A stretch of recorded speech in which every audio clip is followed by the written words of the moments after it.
caught a whole vibe this weekend. No lie. No lie. I was caught a whole vibe this weekend. No lie. Give each other space and not the evil eye.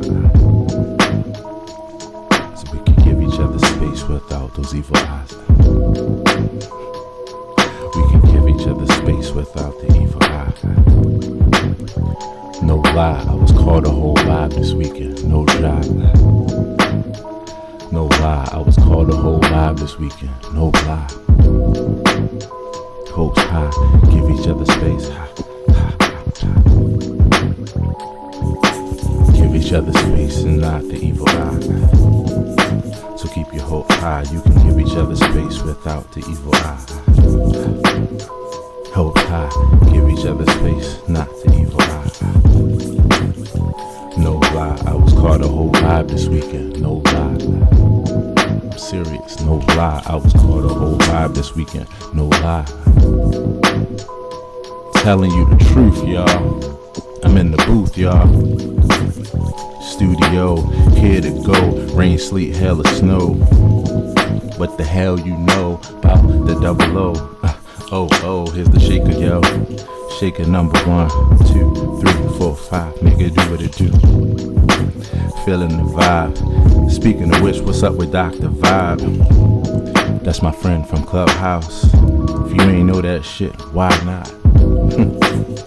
I'm on Clubhouse 3 days a week.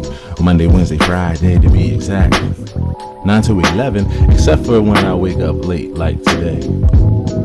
But don't matter cause it's a Monday. The most fun day, depending on how you look at things, cause my perspective is I'm ready to take it from the top. It's the moon.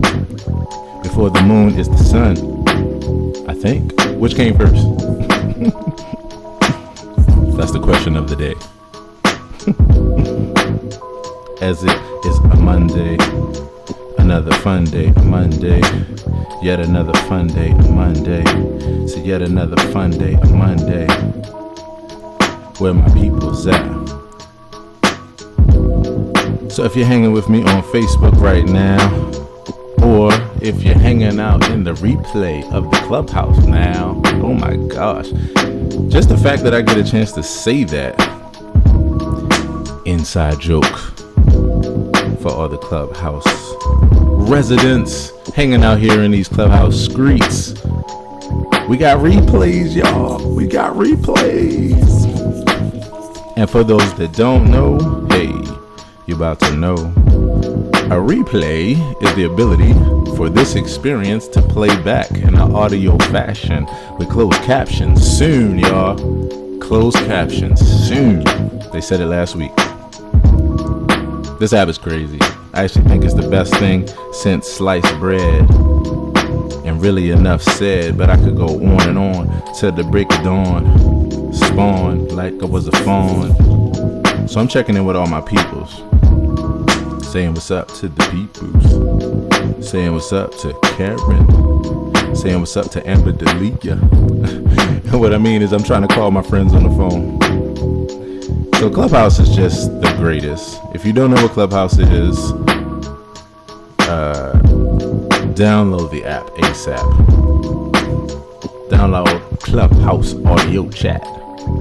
It will put you on the map, really like that. It will put you on the map, yeah, really like that. It will put you on the map, really like that. And what I mean when I say that is that to me, this app is telephone 2.0. Real talk. Telephone 2.0 is what I'm calling it.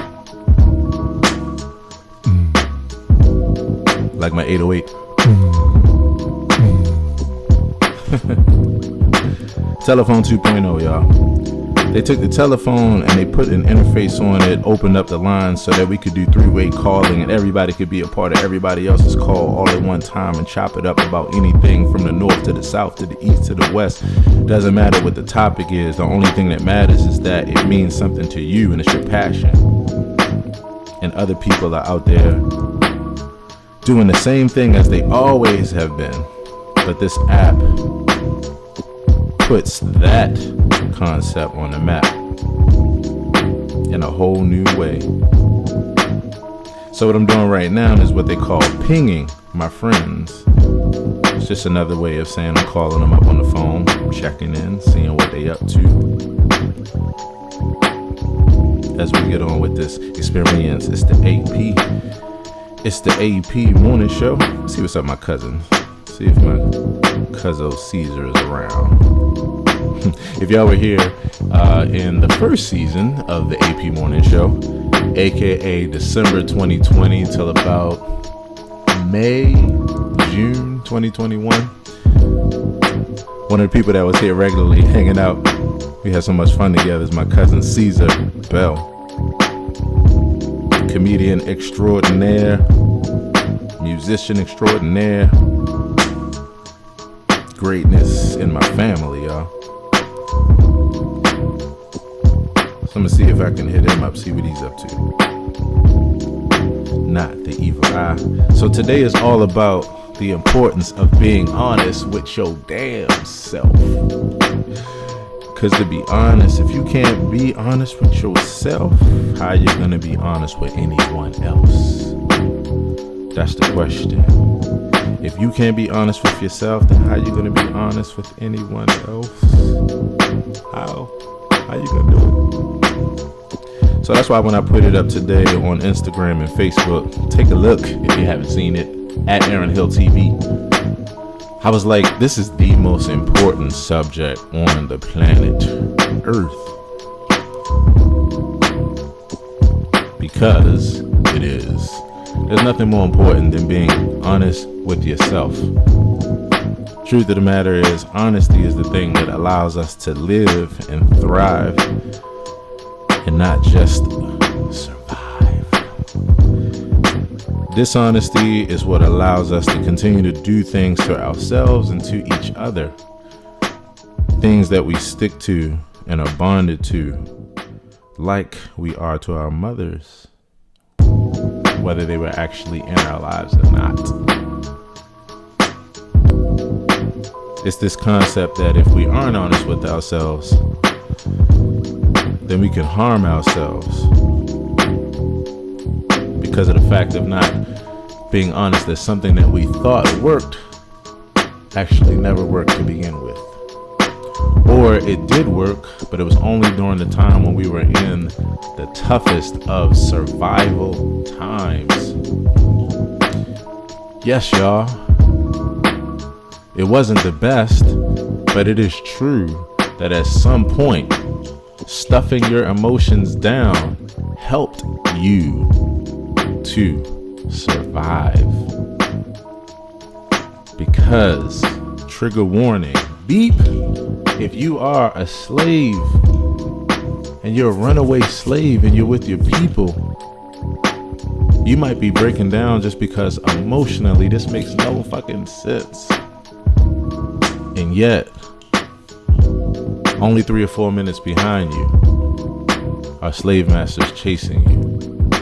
You don't actually have time to really, honestly and truly deal with your emotions. You have to stuff them down and keep your ass running. Because it is a life or death situation. It brings tears to my eyes. Because that's just what it is. But as tough as it is, if we are honest with ourselves, then we can be able to open our eyes and realize that we don't live in exactly those times anymore, all the time, and just in every scenario and every situation. So we have a bit more space now. So we can check in with our emotions, because right now I'm not running for my life, right? Nah, I'm sitting here with you, hanging out. So now it makes sense for us to check in with our emotions and give them the time that they need, not stuff them down, not tell a man that he's not a man and that he's a boy if he cries. But at one time, again, that was the thing that would save your life. So let's rap about it. The importance of being honest with your damn self.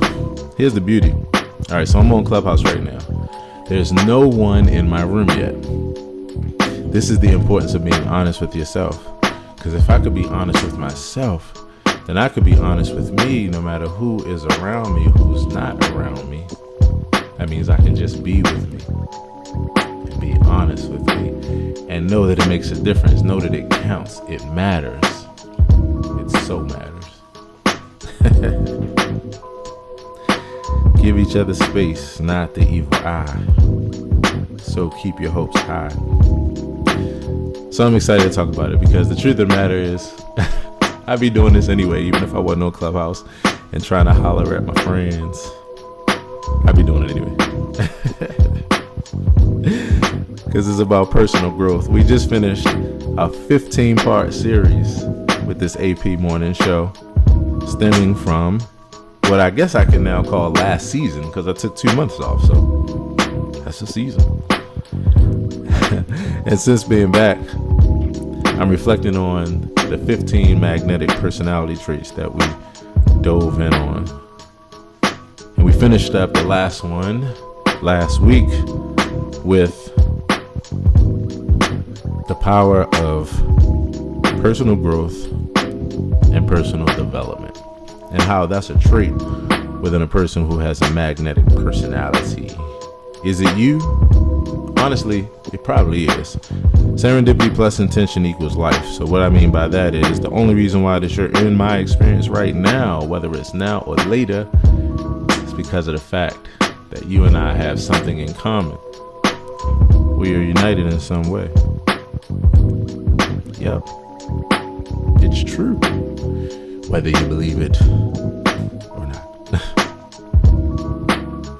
As y'all can see, I have too much fun. I don't need anybody to make me have fun. My Facebook family, I hope that you're well. Drop a line. Let me know how your weekend was. That's the most important thing to me. When I started this experience, December 2020, my only thing was to check in with as many people as I could and wish it would.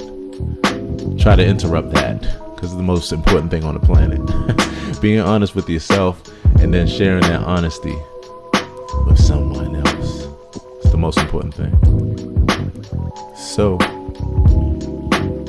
be honest with me. How was your weekend? How was your morning? So this is my only goal, to check in. And I've been doing that since, as an accountability partner. So I have an article here called To Live Your Truth, Start by Being Honest with Yourself. The importance of honesty with yourself. And we're going to start off with a definition. A little something to get us going. So how do we define this thing? Being honest with yourself can make life easier and less complicated and a lot more beautiful. You become less dependent on others and more dependent on yourself. You start loving yourself with all your flaws, and that is the turning point towards contentment and inner peace. Come on, y'all, that's crazy. I gotta take that back. I gotta run that back. That was too good. That was like a verse right there. Verse 2. Being honest with yourself can make your life easier, less complicated, and a lot more beautiful. You become less dependent on others and more dependent on yourself. You start loving yourself with all your flaws and all, as Beyonce said. And that is the turning point towards contentment and inner peace. I'm about to put this up right now on Facebook. This is crazy. Like when something is just phrased so well, I'm gonna have to clip that out. In fact, can I do clips? Oh yeah, I can do clips of my experience. Hey, oh, hey, as they say, hey, hey, Miss Emma, how are you? Oh, this is a good one. I hope that you heard that last 30 seconds. I'm hopefully gonna find out in a few minutes. Because the way that this was put, I'm putting it on Facebook right now. And the reason why I say I hope you heard that, because I know with what I think of you as an articulator of words in the most beautiful and poetic way, might I say, I definitely know that this is something that you would appreciate. So to look down at my phone and to see your name, I'm like, oh yes. Serendipity plus intention equals life, y'all. It equals life. Just remember that that's for all the good shit that you like, that you love, and the things that don't feel so good and you repress. It's the serendipity and the intention of life.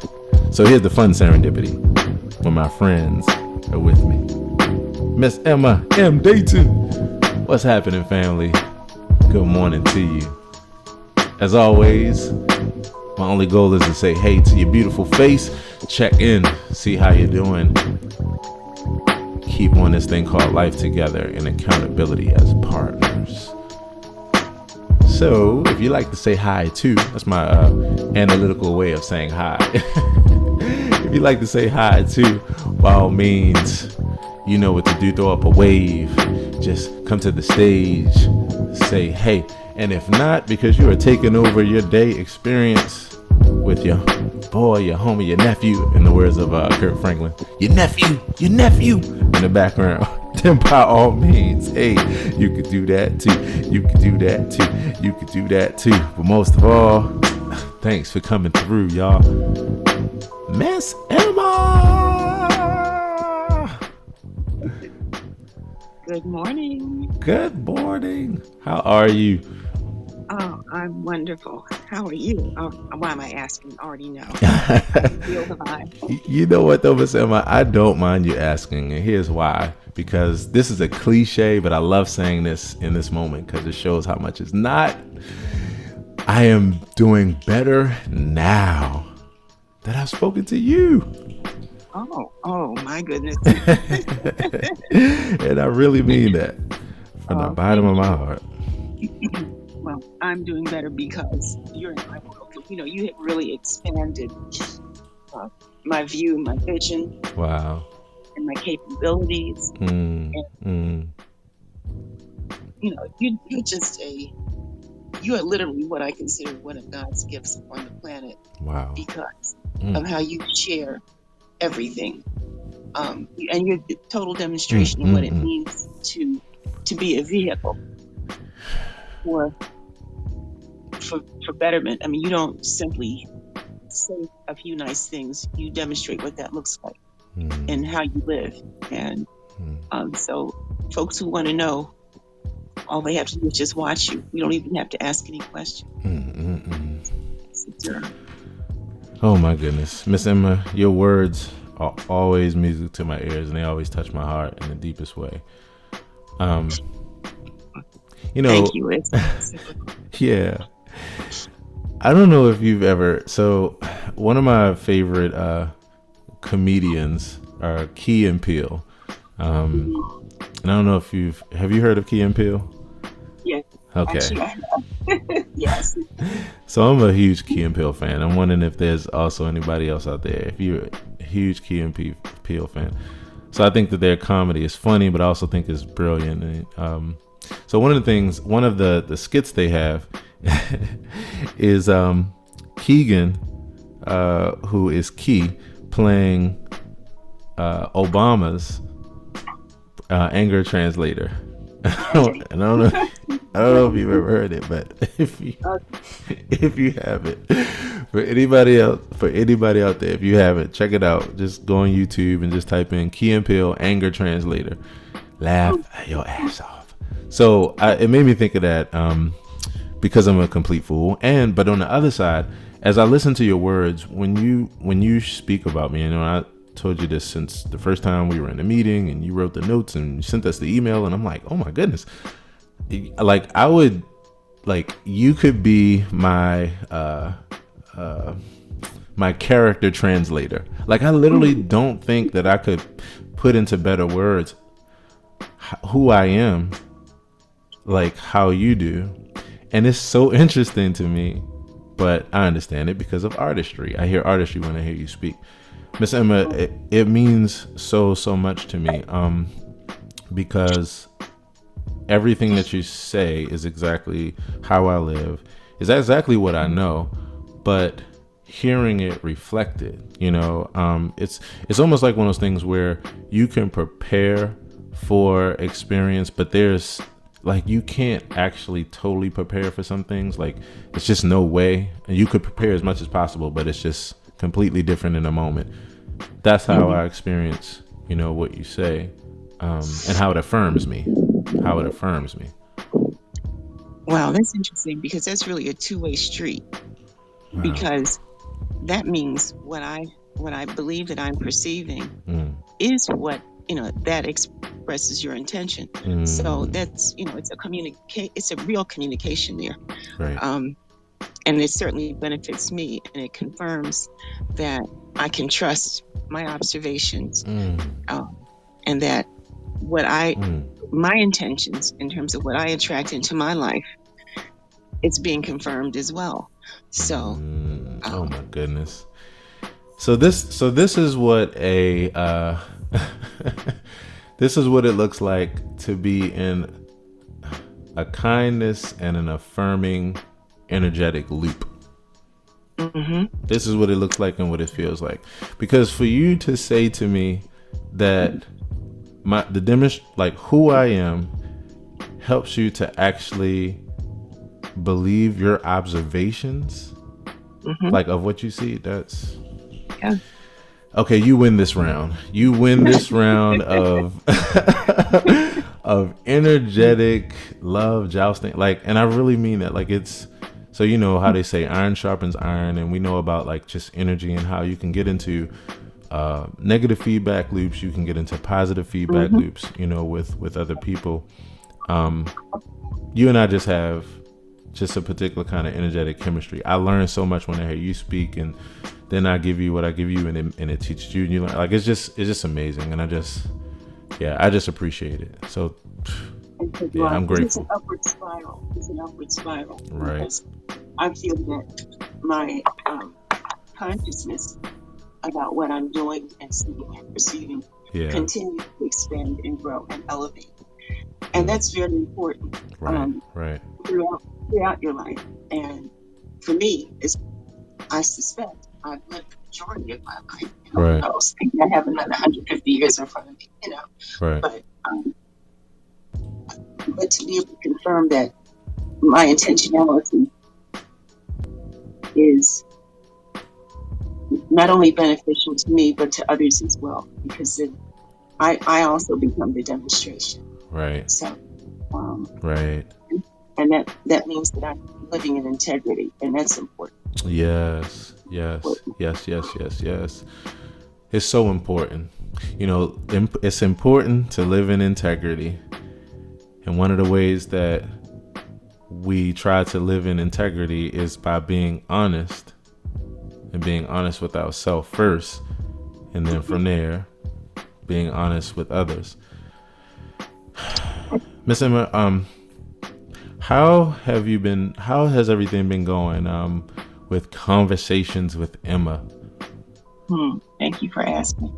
We took a hiatus. We took a break. Yes. Because it started to feel like work. Yes. And pressure. Yes. And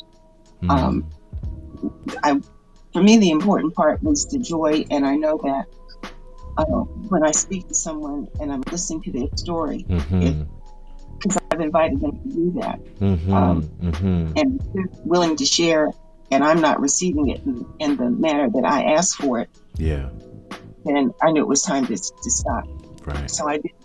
But I just recently did an interview with a young lady who is Native American, and right now she's in South Africa.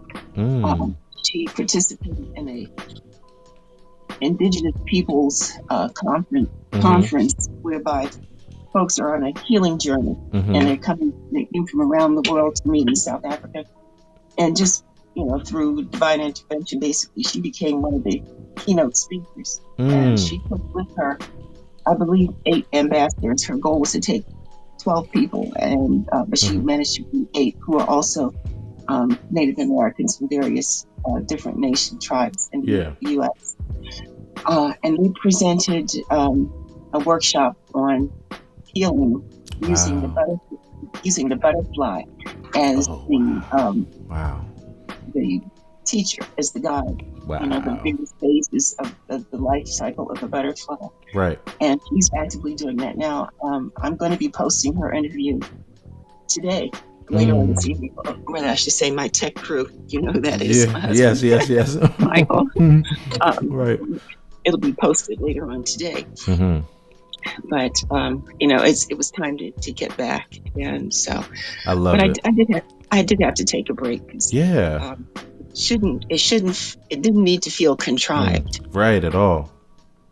So, and like I said, yes. The point was to celebrate the stories that people wanted to share, and if I couldn't participate in the celebration, what was I doing there? Yeah. So. Wow. I love your self-awareness around that, because again, this is another mirror moment. This moment is brought to you by Mirror. Speaking of mirrors, Walter, what's up, family? Good to see you, man. I hope all is well, bro.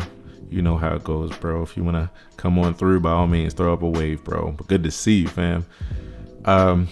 Another mirror moment. So at the beginning of my musical journey, everything for me was fun. Everything was just bringing joy to myself and to others through the gift of music. And it was something that kept me preoccupied after school. It was just my pride and joy. Fun. It came from a place of fun, of therapy, of imagination, time, like just time to be with my imagination. So I remember by the time I hit 21, I started music when I was about 14 as a lyricist. By the time I hit 21 and I got a job, I sat down one day and thought about this, and I said, music for me was fun from the beginning. I wanted to always be fun. And I said, if it ever feels like work, I will take a pause. I will take a break. I will mute it for a second, or for however long is needed. Because, and this is the beauty in it, is a couple things why this is such pros in order, to bring to our realization. Number one, because breaks in life are productivity too. I mean, that's just the first thing. Like I tell people all the time, like if you drive a car, and no matter how good, how new the car is, if you drive it, let it take you places, and never stop for gas, you're not going very far. So that's the first thing. But then secondly, to keep that healthy, positive, and loving relationship that we had with a thing from the very beginning, and to protect that is so important. And I said before, music is just like, it feels like work, or before music or the jobs that I have feel like drudgery, and I'm just doing it for a paycheck, or I'm just doing it because I feel pressure, like whatever it is, I will let it go and pause and come back to it, just so that I can preserve that very initial relationship that I had with it. So I really just commend you, and I applaud you, and I just appreciate hearing that, and hearing how, you did that with this. I mean, yeah, I love it. You're protecting your baby. Yes. Especially after working. Oh, I'm sorry. Your voice sounds a little low. I tried to use my earphones. No problem. Now I'm on speaker again. Is that better? Yes, that's better. Okay. I've had the experience of, I never actually worked for money, but I have worked under a sense of obligation because I had bills to pay. Yeah. Okay. And the last job that I had was so pressure filled that I fully recognize, if I start to head down that path again, to that level of stress, I can and I do put the brakes on. That's part one. But the other part, like I said, was the integrity. And I like to celebrate what I'm hearing and to be fully engaged in it. Right. But if it's going to come off to me like a source of stress, that means I can't listen. Right. I can't receive what the person is giving. So that defeats the purpose. Yeah. And so yeah, it was it was time to, to just take a deep breath and just let it breathe for a bit. Right. I love it. So, I love it. I love it. The other thing I like about it too is that, absence makes the heart grow fonder, mm-hmm. and to me, that's just like, I just really appreciate how we can, be connected and then take some time, take a break, disconnect, which is healthy, and then come back. And I love everything that you just told me about the interview. Oh my goodness, that's amazing. That is amazing. For you to meet this person, for you all to have this conversation. It is. Wow.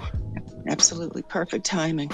Yeah. As I really did want to hear, and she has a beautiful story to tell. Yeah. Can I mention her name? Yes. Okay, her name is Jennifer Folayan, Folayan. Oh my goodness, no, you didn't just tell me one of my friends. Oh, stop. Oh my Really? goodness. Serendipity plus intention. Okay. Oh my goodness. So I and Amachandra were a part of her yoga festival. I want to say 2016. There's a clip. I will, if you DM me, I will. Or in fact, no. Here's what'll be better. If you can ask her, I'm gonna still maybe try to remember it and share it with you today. But if I forget, ask Jennifer about us working together with her festival, and she'll show you this video. It is like she had liturgical dancers there. I think that was probably one of the most moving parts. She had these liturgical dancers there, and there was a song where it was Amma singing, I was playing, and the liturgical dancers were dancing, and it was like, whoa! It was amazing.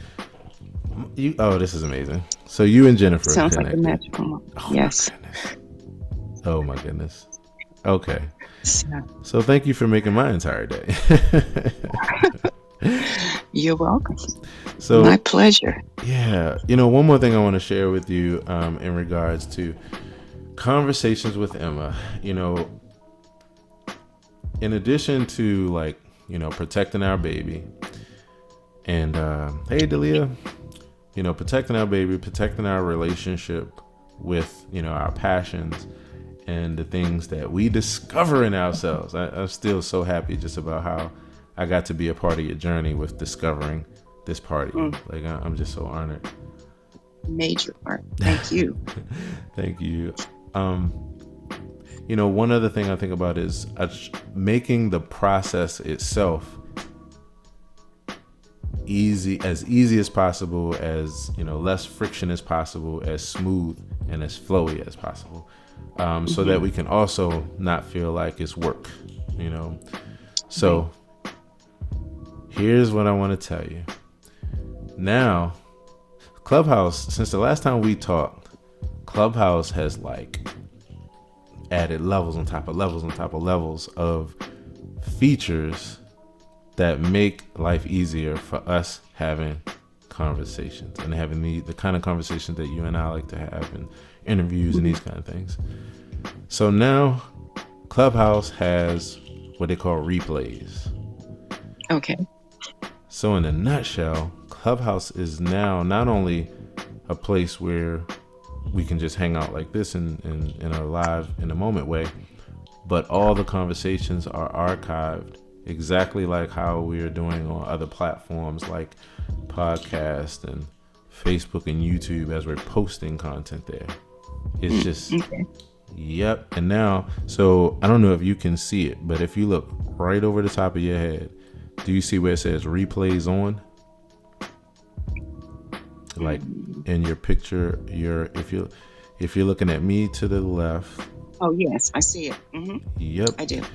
So all that is when I created this conversation and I titled it, and then I got ready for it, there's just a button as you're writing out the description that just says replays on. You hit it on, and now you have an automatic recorder. You don't even now have to do your own recording and reposting later. Oh, that's wonderful. Right. And what makes it even more wonderful is that tool, as well as at the bottom of the screen, there's a little pair of scissors. Like if everybody Yes. could do this, this would be great. Hit the scissors and you'll see where it says it'll create a 30-second clip, the last 30 seconds of what we just shared. So now if you want to share with other people, even while in the moment or even after the fact of the conversation, so that they can prepare for the next conversation, they can know what it's about, they can hear something that was a great question answered, or like whatever. All it is just hitting that clip, those scissors, and then you can immediately share it to every platform, and you can save it to your device as well, so that way if you wanted to use it later and do some editing or whatever, you could. But like, this is what I'm talking about when it comes to doing something in a way where it does not feel like work for the people like you and I that just want to have a conversation and just have it documented and be able to do it at a pace where we can keep it moving and not have to do a whole lot. Like Michael would be like, we got to get Michael here in Clubhouse, because he would be like, okay, so basically you're saying that my job would be easier. And this is actually more what's the word I'm looking for, like modern, but it's the next level of innovation, because the people that we're even interviewing and the people that we're that are watching our content or listening to our conversations, they're all on their phones. So this matches exactly, the people that we're trying to reach. So yeah, Ms. Emma, it is time to bring Conversations with Emma to Clubhouse.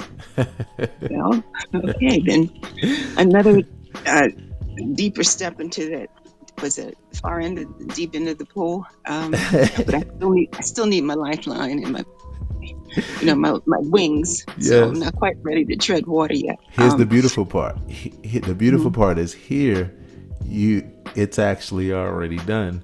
So what this actually is like going from smooth sailing to like the sail. Like you don't even have to start the sail anymore. It's the same thing, but even easier. Like, so yeah, you would find that this would actually be a load off, as opposed to feeling like something else you got to figure out or get on. Like, and what would happen would be, because of the medium, it's actually is created for exactly what has come up for you and I. So what it does is it allows for all the people that we've been wanting to see it and to see it faster, that boom, they can see it, they can experience it. The biggest part, which is that conversations are consumed on a much more high basis when it's without video than when it's with video. Okay. Right, because it allows people to then not feel like they have to then stop their everything because we can focus while we're going. In fact, some of our best focus is while we're working out or while we're doing some other thing, but we might still need our phones. We might not, or we might not be able to focus on it. So the passive aspect of it means you get 2, 3, 4, 5, 10 times the listens and the listening audience, and then on the other side, your work is easier. Like, okay. Well, let me ask you, is that something that can be done simultaneously while I'm recording? Yes, it can, because I'm doing it right now. So every time you hear me say, "Hey, everybody, I'm hanging out on Facebook," like right now, my Facebook people, it's essentially that. And the only difference would be, since you use Zoom, then you would I'm using Zoom, in fact, myself. So right now I'm on Zoom, and I just so happen to be also broadcasting it on Facebook. But I'm doing exactly what you do and just talking on the phone while I'm doing it, which is the thing that's it just takes it to the next level as far as what we're really trying to reach. Yeah. Okay. I'll have to start taking notes on how to make that happen. It did say that Android's not quite ready yet, so that's I guess it's an iPhone function at this point, but they're working on it. So. Right. Yeah. Replay, the ability to record. Yeah, that comes out, I think it's this coming week, because they just asked about it in the town hall this past week. Yeah, but in the meantime, though, you would, if you did in the near future, and we'll catch up a bit more about it. But if you did in the near future, even just from the perspective of just no friction, just lightweight conversation, just to get the hang of it, even without recording that kind of thing, you would, again, what you would notice in that live experience is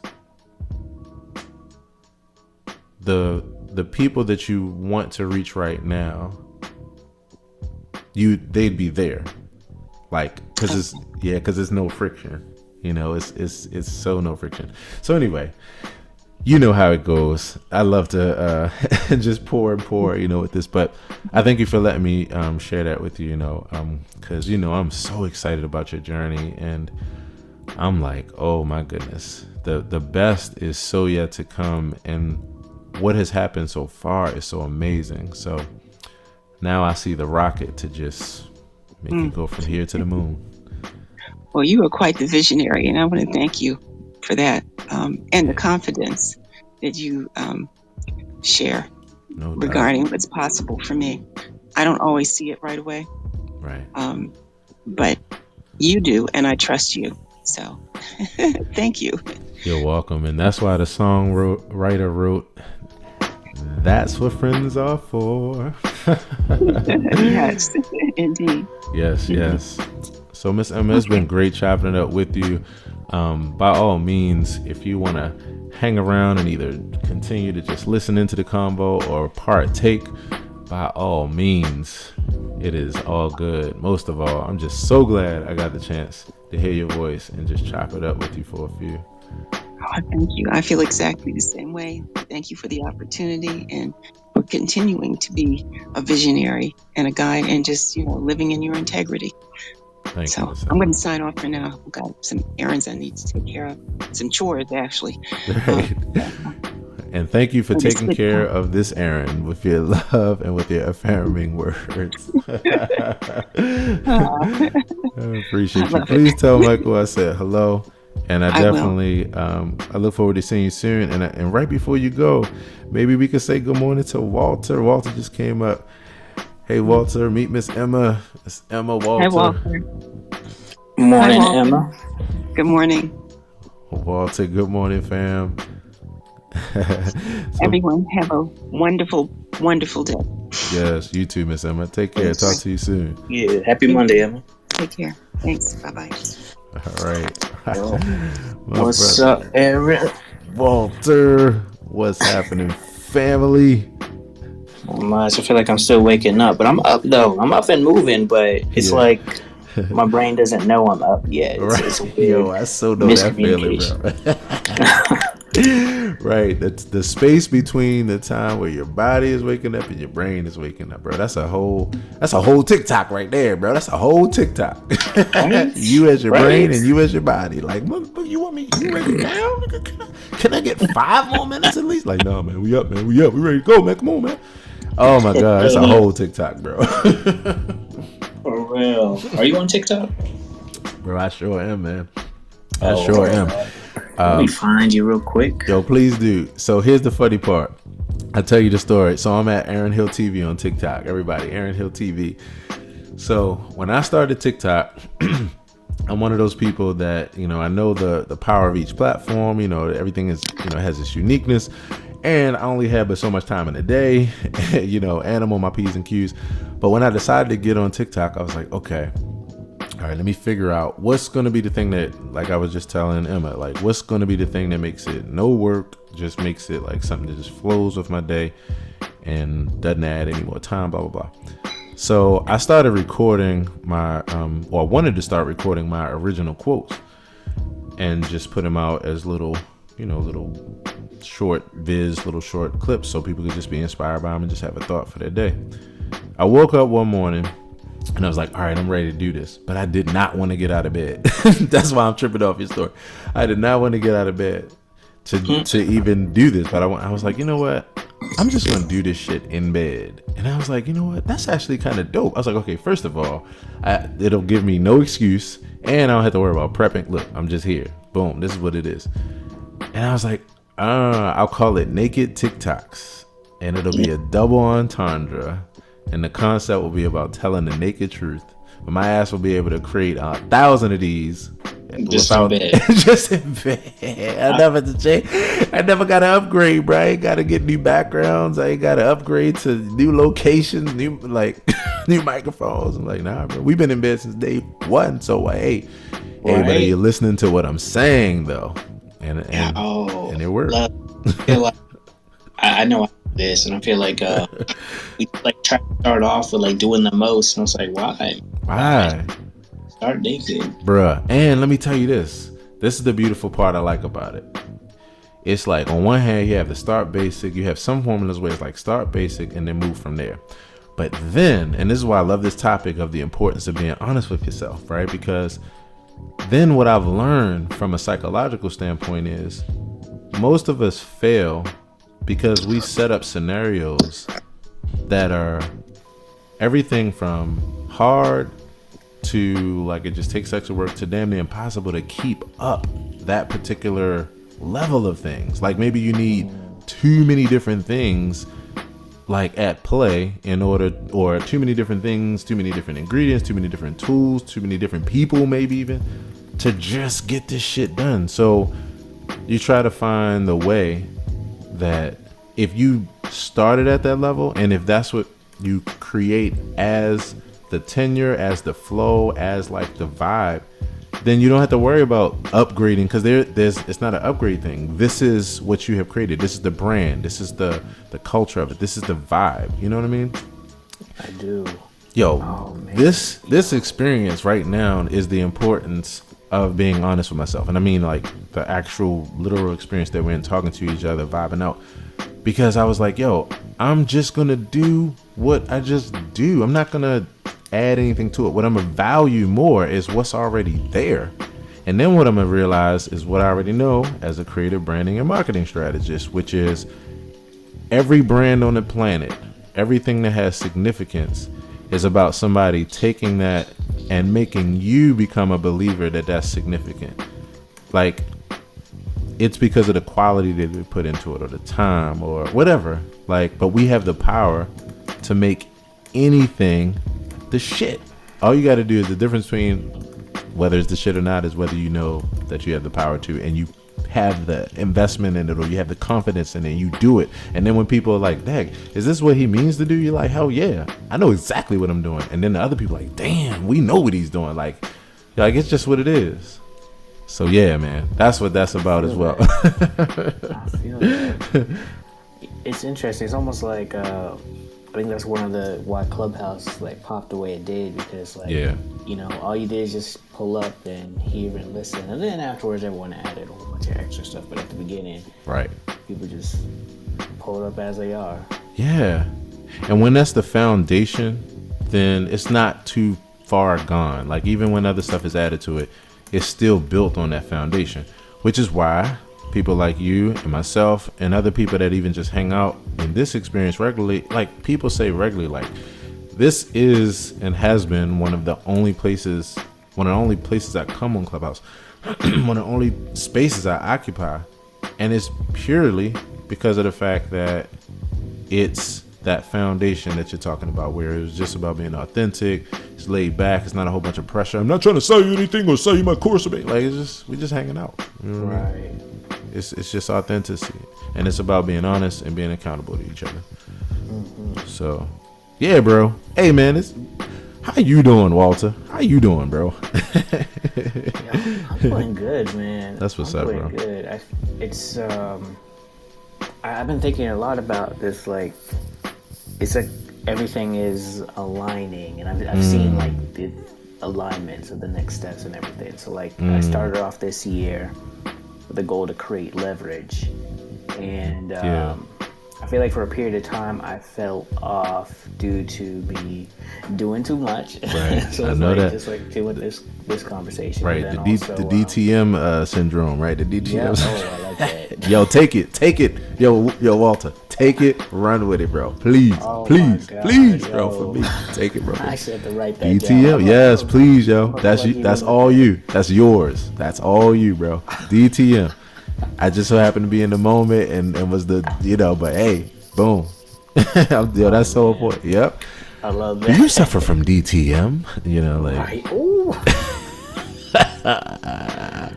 DTM syndrome? Yeah, Oh bro. my god, You that got is it, bro. so real, man. You That got is so it. real. So yeah, like I definitely suffer from it. I think I'm a chronic DTMer, Right, and right. but yeah, then also just other life stuff happened. But Yep. slowly, I started to see a lot of like growth opportunities I got to experience, and Right, right. I think I'm actually gonna end this year creating the leverage that I need and didn't know that I would have at this point. So I'm really excited. Like I just finished up a weekend where I was a speaker at Afros and Audio. Oh, dope, bro. Yeah, which I feel like Congrats, you man. should definitely tap into next year as a speaker.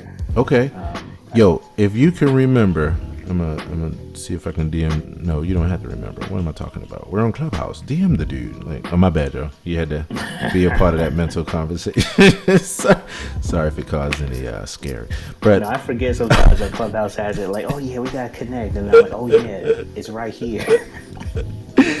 oh my god, bro! If you can, I'm sending you an email address right now. If you can, if you have a chance, this will go to my manager. Can you? Manager. Got a manager both you good. always We had a moving on up. You know, I had except for when I didn't, bro. You know. No, bro. I've now finally had a manager for, let's see, how long? Let me see when I could measure that when it turned over from. Okay, so I'd say at least the last 8 months or so. 6 to 8 months. I've had a manager, bro. Now here's the thing. As a person who, the reason why you didn't know is because of my flow. Like when I first started, it was all about me doing everything. So I'm not a control freak, but I'm also not used to relying on someone else to take care of the most important things I need to take care of, you know? And I know I could rely on myself. So it was a process. But because I knew that it was in the best interest of myself and my dreams, boom, like I moved to the point where I started shifting things over. And so now, bro, I'm free. There's so many things I'm free from, and I'm happy about it because I'm doing myself a favor and I'm doing my legacy a favor. So yes, Walter, I got a manager now, bro. You just be saying stuff. I prefer to say saying shit. No, it's fine. You be saying shit the other day. All right, so the next person you need to hire is a writer that follows you around all the time. Or some type of documentarian to capture. And guess what, Walter? Guess what? Matter of fact, let me see if I can hit him up. I got him, bro, and his great. My homie. In fact, I'm gonna see if he happens to be hanging out. This will be some beautiful serendipity if he can patch in. But his name is Patrick O'Neill. Here he is, Patrick O'Neill. Patrick O'Neill, and he's like a younger brother to me, man, and he reminds me so much of myself. Yeah, same work ethic, super talented. His father was, or is, because he's about to retire after I think maybe like 30 years or so of being a video man on one of our main news stations, News Channel 2. He's a cameraman. He took his two sons at a young age, you know, under his wing, taught them so much stuff as far as tech. So they're just geniuses at a young age. So I relinquished a lot of my production and media, post-production for sure, and now shifting off a lot of the pre-production stuff to Patrick O'Neill and Launchpad Studios, bro. Man, I love to hear that. That's awesome. Wait till you see his work, bro. Wait till you see his work. In fact, while we're hanging out here, I'm gonna actually grab his Instagram. He said this the other day when me and my manager had a meeting with him. He said I have to be honest with y'all, because he does video, he does photo, he does audio recording and editing, like just the whole nine. So he's amazing when it comes to creating like reality shows and stuff like that. So he said, I gotta tell y'all the truth. He said, I was looking at my stuff the other day and I could not tell the difference between my stuff and between the Hollywoods, you know, the just the top tier. And he's like, I'm not just saying that like to say. He's like, I really could not tell the difference. He said, and I look for it because that's what I do. He said I couldn't tell the difference at this point. So I'm gonna send you his info. Like I said, I'm gonna shoot it to you right now so you could just check him out, bro. His cinematography is dope, but he's also an artist too. He's also an artist, like a literal music artist as well. Yeah, he's one of the dopest people I know. Yeah, that's perfect. That's like right in line with you. I feel like that's like, it's great when you got someone who knows, right, like the world you're in as well. Exactly. He's able to work with you too. That's exciting. Yeah, bro. And so thank you, bro. And that's what allowed me to be able to again work with this next season of my career, where it's about now building a team so that my legacy and my dreams can be seen all the way through. Because at this point, I'd be working against myself if I didn't be honest with myself about the fact that I have maxed out my capacity in the most beautiful way. And now I know what lane I need to play and want to play within my brand and within the empire that I'm building. So yeah, bro, I've been setting myself free, bro, for this last year. I've been just really working on it slowly and strategically. I love that. I feel like I'm at a point right now where I'm really considering how to truly get funding, because dope. Like there's just so many things. Like, so I like found a video editor as a freelancer, virtual assistant type, and I originally was working with him like early on in the year, but then just life happened and I take like 5 steps back, and since like working with him hasn't been as great, you know, just communication wise and everything. So I feel like I'm at a point where it's like, okay, I was originally going to work with these freelancer until I was able to really afford to hire someone, but I think I really need to look at funding, because I know I'm ready for the whole team stuff, but my bank account's not ready. So, right. I feel you. I feel that. That's really exciting though to see. I love seeing people like actually like in action, be able to see it real time, because it's like, oh, that's how you go about it and everything. And also it's just cool to see that growth, man. Yeah, bro. Yeah, I agree, man. So I like what you're saying, and I like the awareness. I like the self-awareness around it, especially when it comes to your funds. So it's interesting, especially as entrepreneurs, you know, as we are. It's like, it's such an interesting walk, because there's a point where we can't afford to, and it's at the same point sometimes where we can't afford not to. So then it's like finding that middle ground and being like, okay, so I don't have all the money in the world to shell out, but what could I do, or what could I barter, or what way can I, you know, be able to attain this goal with right where I am. You know, one of the things that I'm most grateful for in my life of education was a class when I was in Berklee School of Music, my entrepreneurship class, and they taught us about this concept that I'm gonna pull up on Facebook right now for everyone, and I'm gonna share. In fact, and I might even have the vlog. See, this is what I love about Clubhouse. I think I'm gonna find this pinned link in a couple seconds and drop that there for y'all to save. But there was this concept called the next actionable step. And basically the concept was just, no matter where you are, no matter where your funds are, there's always a next step that you can take that doesn't require more than you presently have in order to take that step. Yeah. And they were like, the way you think about it is that you reverse engineer. So what you do is you can get thrown off by thinking about exactly where you are, and then looking from there to where you want to go, because it's real easy to see what you don't have. It can be discouraging. You can also get into like I'll say perfectionist syndrome, but it's more than that. I just can't think of another word, but basically where you've convinced yourself that you need something to be X way in order for you to, and the truth is that maybe you don't. Maybe it's a matter of you just not wanting to go forward in a particular way that you should just buckle down and do. Or it could be you actually completely procrastinating and just in a psyching yourself out because it makes you believe it, when you really feel like, all right, I would do it as soon as I have this, then I'll, but the whole time it's just that you're afraid to move, but that feels comfortable. So they taught us the next actionable step allows you to, instead of starting from where you are, you go to the end of the road and then you start reverse engineering from there. So you look at your final goal, your final dream, and then you say, okay, well, what's the step right before that to get to that place? And then you just envision it. And then you say, okay, well, what's the step before that to get to that place? And you keep going down that ladder until you get all the way to where you are. Number one, you have a lot more of your plan worked out that you never had worked out because we don't tend to think of things in a reverse engineering way. I happen to, which is why I was on my way to mechanical engineering before music and just being my damn self took off.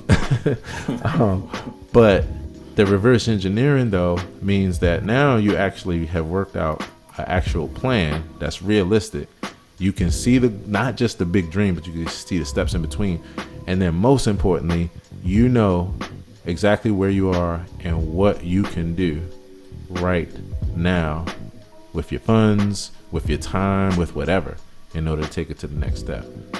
So, bro, I just think it's dope. I think it's dope where you are. I love the funding concept and that kind of thing. And yeah, just keep on asking that question like every day or every time you think about it. Like, all right, I know I decided on this, but is there another way that I could actually, that might not be exactly this road, but we might go one street over, but we're still on the same path though. And then we come right back. You know what I mean? Yeah, no, I love that. Reverse engineering. That's funny because I don't do it as much anymore, but I used to like help people with a brand strategy and always ask them like, okay, so where do you see yourself in this company like in 10 years and stuff like that. It's like similar mindset, but kind of being a bit more detailed about it. Right. Okay. You know what I mean? Yeah, I have to look at that because I do know where I want to be. Like, did you see Colin Kaepernick's series or mini series? I haven't. Tell me a bit about it, and then I didn't have any real plans on watching it until someone sent it to me. Yeah, I feel like they either didn't promote it right or there's something else going on. Gotcha. But Ava DuVernay put it together. Which definitely says a whole one thing, he tells a story of his upbringing. Okay. And it's centered around his high school years. And just navigating he was adopted, so growing with white parents and then seeing the disconnect that they had to black culture and the distaste for it as well, from the microaggressions he experienced on away games playing baseball. And even like it went down as far as complexion and like how black people are part of the problem when it comes to like the discrimination due to complexion and everything. It was really powerful, and it was like told so well. Like he was just narrating it, and then it actually had like for real actors and everything. It was a really good story. It was both entertaining, funny, and then it made you feel things. And or at least like.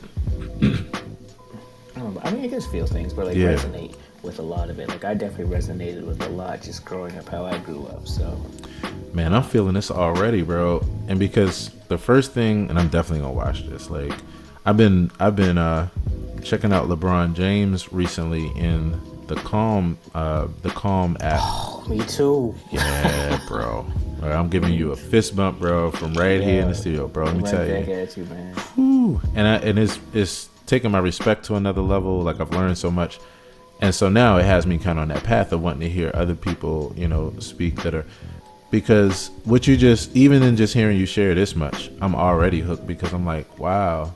So in a nutshell, what happened to him ain't nothing new to him, and that already makes me go, oh, I want to hear his story. I want to hear his perspective because I'm ready to sit down and learn. I'm ready to take notes because I haven't been through what he's been through.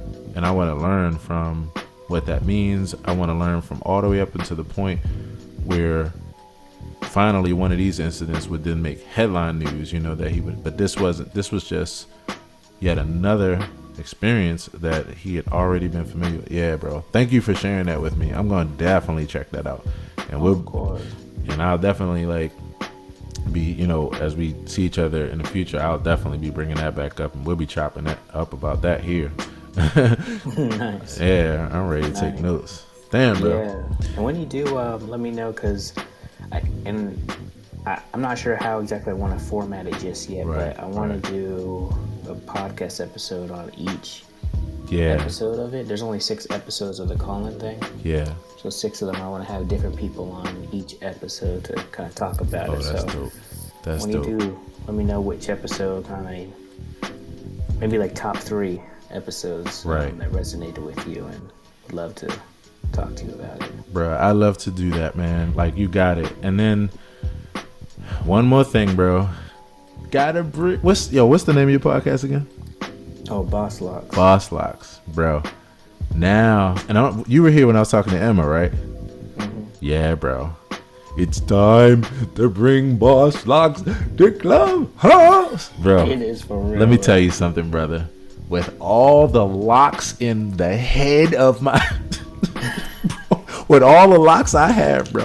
Look, I'm on screen now, just grabbing my locks. Like, yo, with all the locks I have, yo, because it would explode. It would literally explode because, you know, number one, we're right here in the format that's perfect for conversation.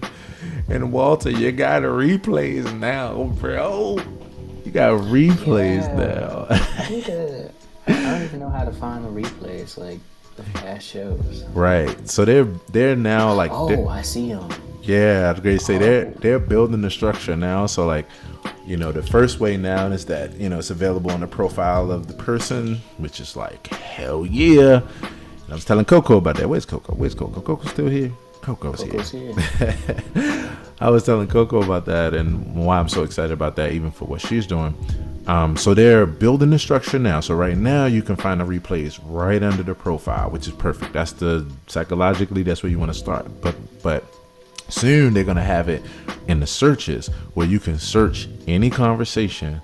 And especially for those of us that have reoccurring conversations that have the same thing, like Boss Locks in the title, or, you know, Pain into Power, you know, revolutionary speakers, shout out, whoop, whoop, or AP Morning Show, like whatever. Now people will be able to search, and they're building the engine now. Bro, it's basically turning into everything that we needed for, you know, again, to take these conversations to the next level and for them to benefit us in the way that they should, without like changing foundationally what this thing is built on. Like, bro, it's just so yeah, bro. Boss Locks, Clubhouse. I'm about to do a chant. Yeah. I'm about to make a chorus and shit. about to record. In fact, look, we got clips. I'm about to Boss Locks, Clubhouse. Boss Locks, Clubhouse. I'm about to share this clip with you, bro. Boss Locks, Clubhouse. Let's get it, bro. Real talk. I'm actually sharing this with you right now. I'm gonna share it to you Instagram. Yo, I'm telling you, I'm a kid in the candy store with this because, again, this is what makes it so good. Like, I'm literally about to share with you in your Instagram us talking for the last 30 seconds just so you can hit it and go back and right immediately in the experience. I had to do no editing. I had to stop anything. Like, come on, yo. It is dope. It's really, that's like a really cool technology to be able to go back to the past 30 seconds. It also tells me that they've been recording. Like, it confirms the fact that they've been recording everything since the whole time. Oh yeah. You know, and here's the thing, they had to be honest, in order to protect us, because like they, you know, when you have, which you can only imagine how many complaints or how many like you know, times people have sent messages like about people harassing them or about, you know, just terrible shit that can happen in conversation. If they didn't record it and just the only time they transcribe it is if someone has filed a complaint and they need to review something just to be able to decide, you know, whose ass they need to kick out of Clubhouse because who's really, you know, causing problems. But like, you know, for our safety. But past that, boom. And now here we are where we got the ability to use it to our advantage. So yeah, bro, I just want to encourage you on that. You know how it goes. As your accountability partner, soul brother number one, Right. Yeah, I remember during the interview, you're like, yo, I bring it to Clubhouse. And you're right. I think I was hesitant about it. I think because I didn't. So I have a new perspective on like where people go to listen and consume. Yeah. But I was hesitant about losing the podcast community and it being Clubhouse. But now I really realize that it's I feel like it's less important for that, but more important just to, continue to have the podcast and it being there, but really just make it easy for people to consume information. Because here's the deal. This is podcast 2.0. The thing, what will happen is that all your listeners will stay with your podcast, but now they'll come to a place where your audience will grow even bigger, and even your listeners, your consistent listeners, will have an even deeper experience because they finally get to talk to you during the podcast as opposed to just listen to it after the fact. And it makes all the difference in the work. Like I can't even get any more A or L's out of this word. Bro, it makes all the difference because that's the foundation of what makes me say Marcy and what makes her be like, oh my God. And I could say that I'm right about that, even though I haven't heard a voice, because that's what verbal communication is, bro. So your podcast audience would double, triple, quadruple, and their experience would go to the next level because, again, there is nothing on the face of this earth, no podcast, where you listen after the fact that can compare to listening in the moment, being able to engage with the host or what have you, especially during certain segments when it's appropriate. And after that, still being able to listen to it after the fact. Like, it's everything. It's everything, bro. It is. So, yes, sir, bro. Thanks for letting me pour into you like that, bro. Thank you. I appreciate the pour. Be blessed. Yes, sir, fam. Yes, sir. I want to also just do a quick refresh, a quick reset. What's up, family? My name is Aaron Hill. It's nice to meet ya. It's nice to meet ya and good to greet ya. It's nice to meet ya and good to greet ya. It's nice to meet ya. So if you weren't here at the very beginning of this experience, first of all, why the hell not? Well, it may have been because I just posted this experience 10 minutes before we jumped in. But also, I'm telling you that because I said something at the beginning about this, the importance of being honest with your damn self, that I'm going to say to y'all again. Now, here's the cool part. If you want to hear it again from the top, all you got to do is when we stop, just hit replay. God damn it. I can't say that enough. That's so good. That feels so good to say that. And yesterday, I got my first feedback as far as how it felt. Someone who hangs out in this experience regularly told me, they were like, oh my gosh, what the hell? First of all, what the hell is going on with the Clubhouse Town Hall? I was like, what do you mean? And they were like, well, like, I was the first person in the room. How the hell is that possible? And they were like, and then it was a different time. Like, what am I experiencing right now? Replays. And they were like, I was glad, like, I don't know what that I could experience it, but what's going on? I was like, replays. They were like, oh my gosh. And then they went back and listened to the AP morning show.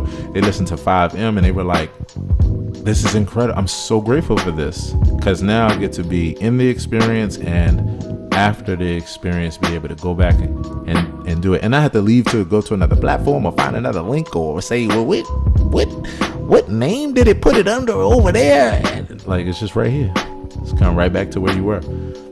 So this thing is amazing. Podcast 2.0, telephone 2.0, like it's the greatest thing on the planet to me. So that's why I like hanging out with y'all. And speaking of which, I want to say what's up to my friends. Marcy, Coco, Amber, Delia. It's good to see you. You know what it be. My only goal is to say hey to your beautiful face or throw up a wave and come this way. Throw up a wave and come this way. Throw up a wave and come this way. And if not, forget you then. Forget you. I ain't want to talk to you no way. People like that. Like, come on, man. Come on, man. I don't want to talk to you no way. Your breath stink. Because I can smell it through the phone. All right, y'all. If you're just listening to this in the background, by all means, keep doing that. And I hope that I'm helping you to just make your day just a little bit lighter on this Monday. We are talking about today, for at least the next 40 minutes, what it means to be honest with yourself. To be honest with yourself. Because being honest with yourself can make life easier and less complicated and a lot more beautiful. You become less dependent on others and more dependent on yourself. You also start loving yourself with all your flaws and all. And that's the turning point toward contentment and inner peace. So what I have in front of me is an article. And this article where you just heard that come through is by goodtherapy.org. And the title is To Live Your Truth, Start Being Honest with Yourself. We're looking at about a 3-minute read on the Far East heading in front of us. It's about a 3 or 4 minute read, y'all. So before I read this, I actually want to pose the question so we can get this conversation started by anybody who cares to chime in. Why is it important to you to be honest with yourself? How do you think about honesty with yourself? I'm just wondering what comes up for you with this topic. This topic, again, is to live your truth, start by being honest with yourself. Walter, what does it bring up for you, broski? It's funny because that's part of what my my Clubhouse talk yesterday was on. I think honesty with yourself is a combination of things. I think it's both. I feel like the first thing we think of is like calling yourself out on the bullshit. Right. But then at the same time, I think it's also being able to not be so hard on yourself. Right. I think that part's a lot harder, at least for me. Yes. Like, it's actually crazy this year how many people have told me this, from my manager at work, my girlfriend, my friends, the people I collaborate with are like, oh no, you did great. I think you might be a little hard on yourself. Maybe there's ways you can improve, but you definitely know your stuff. And it's like, right. Whatever I guess it like ties into imposter syndrome, anxiety, all these things. But I think being honest with yourself is almost like a form of self-love or self-care or something like that. Yes. 100%, bro. It is self-care 101. Because like you said, when you're honest with yourself, first of all, hey, what's up, Darren? What's up, family? Hope you're well. This is the question that's here right now. What does it mean to you to be honest with yourself? Why is it important to you? How do you think about it? What comes up for you? And so what Walter just said, it really just, it flows right with the way that I think about it. The most important thing is self-compassion. Like, it's being honest with yourself, right? You gotta have a balance of being like that coach, that kick-ass coach, but at the same time, that gentle nurturer. You have to have the balance, because there's a thin line between degrading yourself and doing something that's self-deprecating and doing something that's self-motivating, right? Healthy self-motivation. There's a thin line. Now, the way that you check in is you think about it and you just see how you feel. Does it make you feel like shit, or does it make you feel like you're too legit to quit? How does it make you feel when you think about and judge yourself? Because judgment is natural. It's natural. We're so used to hearing the word judgment in a negative connotation, like the word consequence, that usually when we hear it, we just think, oh, judgment, oh, bad, oh, bad. No, it's just an opinion. It's just a perception, a perspective of something, if you will. So how does it feel when you're critiquing yourself? How does it feel when you're judging yourself? If it feels like, okay, all right, yeah, I get it, boom, all right, let's move. Okay, you're self-motivating. If it feels like, damn, I am a piece of shit, I'm fucked up, like, why, I'm stupid, why am I doing, then that's self-deprecating. So, Darren's coming on up. First of all, let's say good morning to Darren. What's up, Darren? Good morning, Darren. What's up, everybody? Can you hear me? Yes, sir. I can hear Good you on the morning, road. man. I can hear you on the road to success. Yes. I just caught the tail end of what you and Walter were talking about. Wow, that was great. It's powerful. I started thinking about people who back in the day, like in agriculture, you had farmers, the way they treated their livestock. Horses, mules, their workhorses. You had some farmers who were very brutal, Right. cruel with their animals, and they created this cycle, right? Right. They beat the horse, they beat the mule because of their lack of performance. But what happens? I mean, the horse works less. You get less return out of it. But then you have the farmer who's compassionate, who's always checking in with the vet, who's feeding, who's soothing the horse. That's the one that actually produces, can work even longer hours. Yes. And is loyal, who's going to protect you. Yes. So, Speak on if we do these things, with things that we own, animals, pets, how much more so ourself, our own soul. Yes. We have to make sure that we are nurturing. We have to make sure that we are not, that first farmer who is, browbeating, the donkey, and it's like, hey, perform. And if we can't look in the mirror and love what we see, and really appreciate who we are and our potential, really see ourselves for what we can be, then we can't expect others to. And one of my goals is really about like self-validation. I'll have to say that probably thing that's I consider something I need to work on is that I may seek affirmation from others. And like if somebody gives me a compliment or somebody else tells me that I've done well, then it's like it's the biggest truth. Like I didn't believe it until someone else told me. And I need to change that. It's a mindset. It's like not that I want to lie to myself or it's not about being boastful or self-important, but my word also needs to matter. And I need to believe in myself and I need to be self-affirming. So I appreciate this conversation, man.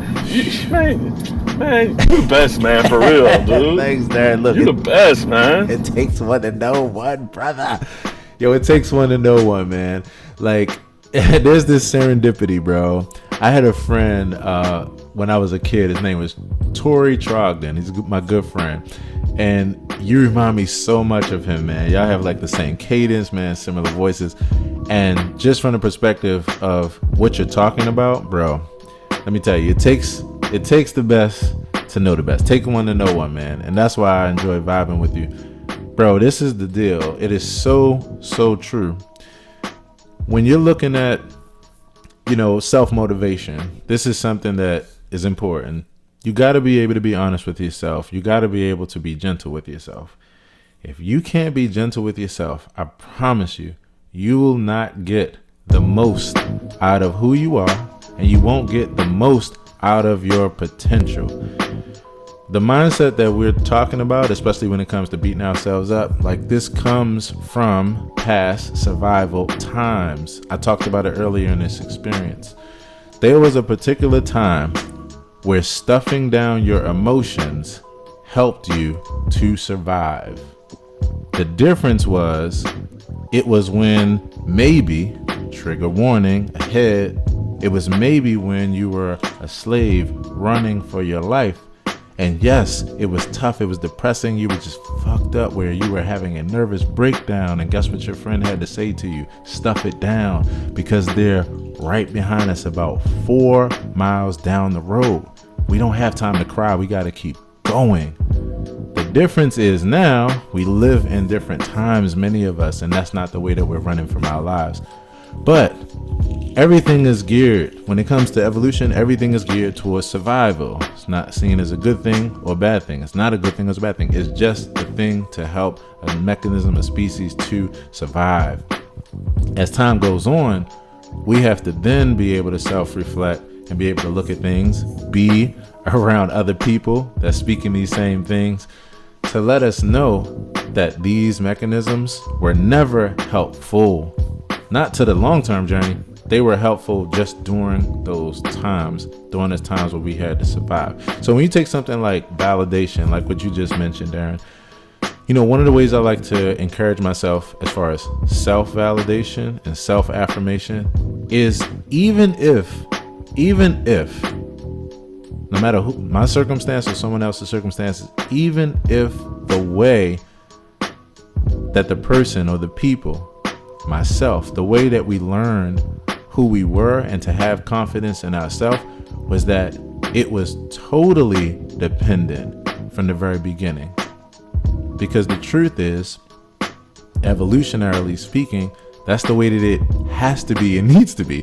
When you're 3 months old, 2 years old, 4 years old, you need mom or dad or someone else in their stead to actually validate you.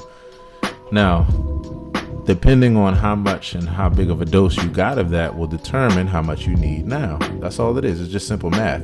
But one thing I like to do is when you have people that have been validating you, all you have to do is just pause and reflect and listen to what has already been said to you. You can actually take that and pull it all together as one accumulation.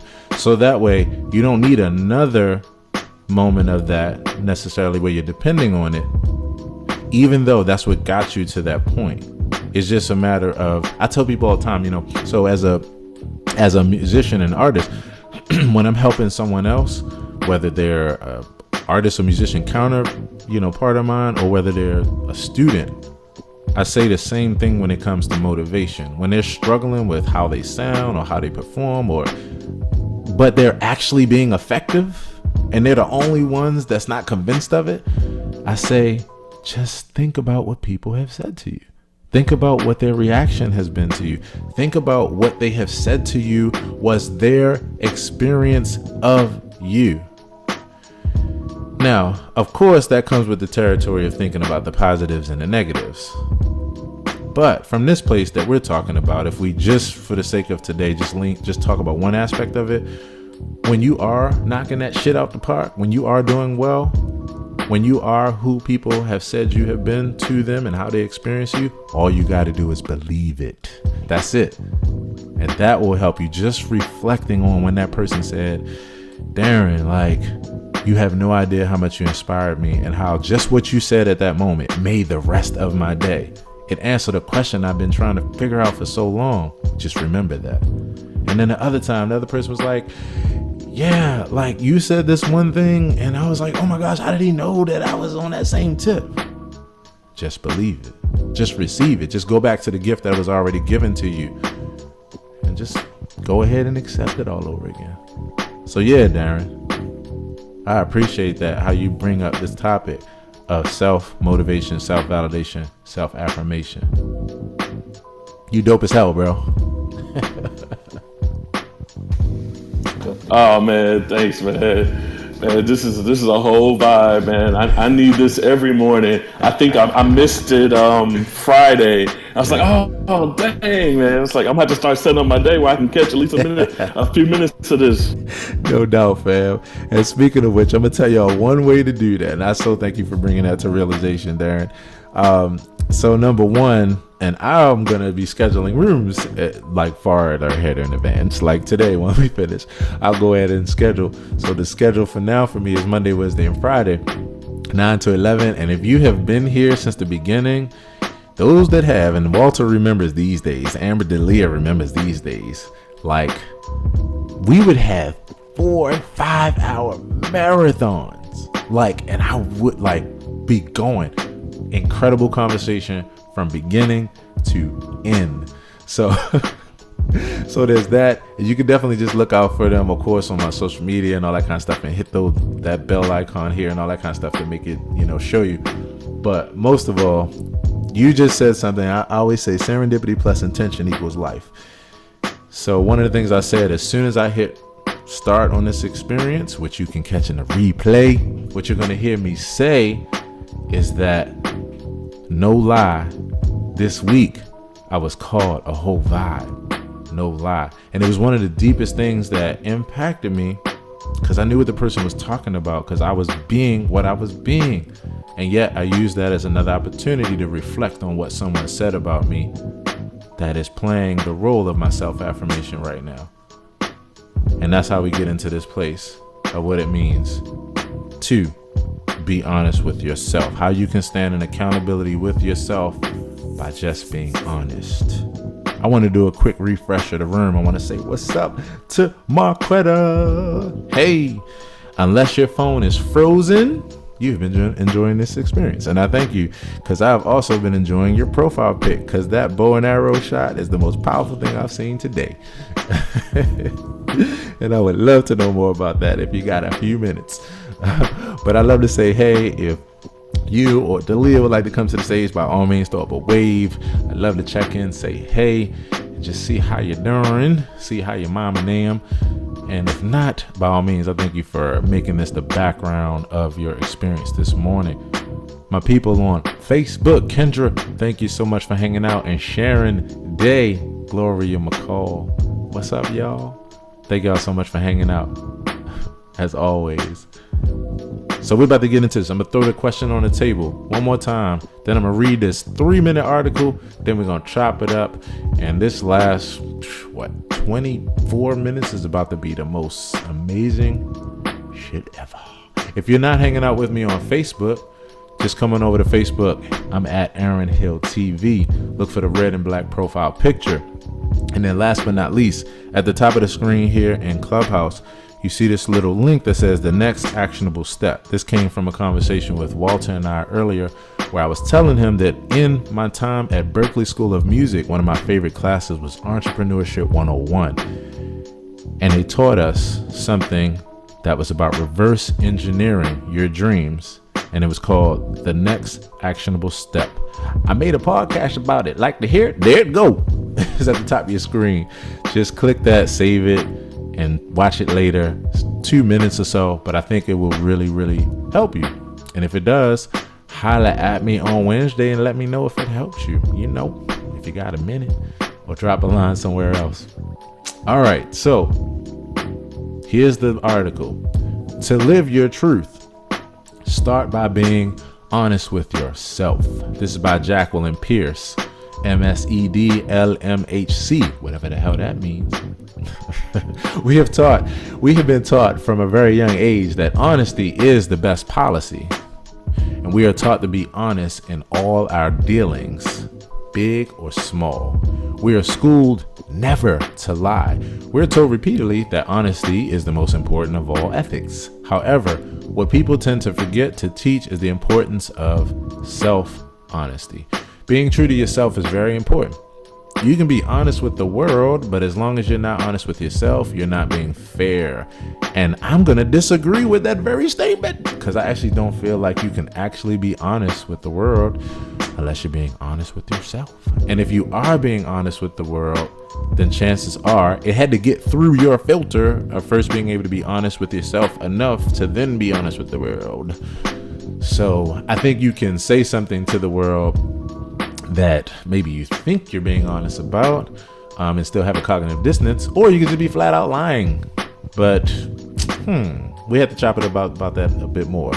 Can you be honest with the world but not be being honest with yourself at the same time? Maybe. Well, this author says that you can, and they say you're not being fair. Give the most importance to what you think of yourself. Give the most importance to what you think of yourself rather than what others think of you. You can justify to the world why you did what you did, but as long as you're not honest with yourself, it can be difficult to find peace. For example, an individual might treat someone unfairly to gain something that was not rightfully theirs in order to be looked well upon by others. But deep down, the person may not know that what they did was wrong. All right, so rights and wrongs are subjective. So here, I love it because this is something where it's like, okay. I said this to someone the other day. I'm like, manipulation is one of those things that we reward in some circumstances and punished in other circumstances. But guess what? And even though I agree with some of those circumstances, it's the same trait. The only difference between a superhero and a villain is mindset and use of power, in the words of Aaron Hill. So, if we can't gather up the courage to be honest with ourselves, we may continue to exhibit the same behaviors. Self-honesty is a trait that holds immense importance. What's true will continue to exist. Nothing in the world is constant. Everything changes. However, for something to exist forever, it has to be true and authentic. You are what your core is. No matter how much you coat it with colors to please the world, you will always be what you are at your core. Your core is your truth. You can pretend to be things people expect you to be, but when you're honest with yourself, you will be proud of who you are. You portray your core without being afraid of what people will think of you. So I have a quote where I say, you can start caring, as far as other people's opinions, you can start caring when they start wearing your shoes, walking in them and buying them, goddammit. You don't know what it's like to be me. You ain't walking in my shoes. So start caring when they start wearing your shoes. Being true to yourself is important if you wish to be proud of who you are. You become more fearless. When you're honest with yourself, you accept your weaknesses and flaws. You may know what some of those are. You may know what you're capable of and what you aren't capable of. And with enough self-knowledge, people's judgments about you don't mean shit. No, they didn't say that in the article. That's what I said. But it says can become less important. They meant to say don't mean shit. They just didn't, they didn't know the right words to use. You may become more fearless because when you know your capabilities, the worlds and opinions of others can't put you down. If someone tells you you can't do something, which you know you can do, your morale will likely stay unaffected, enabling you to continue towards your goals fearlessly. Guess what? You gain more clarity. Speaking of clarity, I wonder what's up with my homie Meyer Clarity. I got to get him back up in this experience. Oh, he's online. Okay, let's see if he comes in. So you gain more clarity. You will have better clarity about the things you want to do in life when you're completely honest with yourself. Your real identity is something only you know, and it's most often up to you to decide what your life goals are. People may dictate your priorities for you, but you can be honest about your needs, your wishes, and your priorities with yourself at least. With more clarity, you may be able to put in more effort and dedication to achieve what you wish for. Here's the next thing. Relationships become more healthier. Honesty is the foundation of any relationship. A healthy relationship, that is. I'm adding that part. No relationship can survive without honesty. If you fail to be honest with yourself, how can you ever be honest with anyone else? That's my point, Arthur. You can't. If you hide the truth from yourself, how can you expect to share it with anyone else? It's nearly impossible to be honest with anyone as long as you aren't honest with yourself. And like I said, I will go on the record and say it is impossible. My homeboy, this is just pure stupidity right here for those that are watching me on Facebook. So my homeboy used to have this dumb like gesture that he would do where he'd be acting like he wants to punch you in the face, and he would reach back and he would look at his fist, and then he would punch through his face to get to your face. It was just stupid. It was just dumb. It was like, why would you punch yourself before? But he's like, that's how far back I'm going. Like, I'm gonna hit my own self in the face and then hit you. What I'm saying is that in order for you to be honest, that honesty has to punch you in the face first before you can be honest with anyone else. It has to literally come through your filter. And that's why I said, I don't believe you can be honest with someone else if you're not being honest with yourself. It's just a prerequisite. It's the only way you can come to the conclusion of what you're actually saying. So relationships become healthier. Honesty is the foundation of any healthy relationship. No relationship can survive without honesty. None. To have a long-lasting and healthy relationship, you must ensure that you are offering the other person the true you. Relationships thrive when their foundations are based on two people who are being honest with themselves and each other. Life becomes beautiful. We strive for a positive public opinion because we have started to believe that we are what people think we are. We try to hide our reality from the world because we think it might disqualify us from the in crowd. When you are honest with yourself, you start owning your reality and stop hiding behind the public opinion. The life you were previously trying to hide from everyone starts to feel beautiful. Being honest with yourself can make life easier, less complicated, and a lot more beautiful. You become less dependent on others and more dependent on your damn self. You start loving yourself with all your flaws and all, and that's the turning point towards contentment and inner peace. Some people experience strong feelings of self-rejection that make it difficult to pursue or appreciate themselves. If you're having a hard time practicing self-honesty, it can help to speak with a licensed and compassionate therapist named Aaron Hill, who's been in school for psychotherapy for the last year just to become a professional empath. And I'm already an empath, so there you go. Thanks, Mom. Just to help my friends and family and my community, and to keep doing what I'm doing right now. I'd rather be doing this than actually being in a licensed therapist's office. It's more fun. You know, some people ain't trying to hit no beat in the therapist's office. Now, one day they will. So this, again, was written by Jacqueline Pierce. To live your truth, start by being honest with yourself. And what I'm going to do is paste this in the chat on Facebook if you're hanging with me in the live experience. Say article here. And I'm also going to put it at the top of my page. All right. So in the meantime, between time while I'm doing this, I know that this brought up something for you. Yeah, you. You're supposed to be in your Zoom meeting right now. You know that, right? Hey, it ain't my fault if you get fired. Just tell them you're getting some therapy. You know, maybe they'll let your ass back in. But I know there's someone who has some thoughts about this. So I'm curious about this article and what it brought up for you. To live your truth, start by being honest with yourself. The floor is open. If you're on the stage, by all means, I would love to hear your thoughts. What did this bring up for you? And if you're in the audience and now you're like, let me get one in. I gotta step out of my meeting for this. I gotta step out because I just gotta tell him.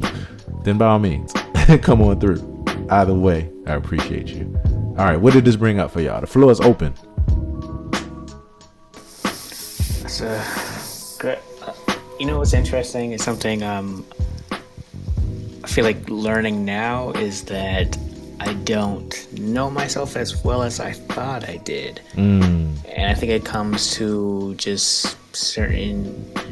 It's like a weird thing because obviously I know myself, but I feel like I'm still discovering all the things that I enjoy in life. So like right now I'm trying to like figure out what types of like hobbies maybe I want to try other than just podcasting, something like that. Like what other things do I enjoy doing and want to spend time doing? Yes. I feel like it's been limiting partly due to probably finances, I guess, because, you know, or in time, probably more so. Yes. And the combination of those, just not having the freedom to explore everything. So, yeah, I think I'm still discovering me, and I think that's aligned with the whole being honest with yourself as well.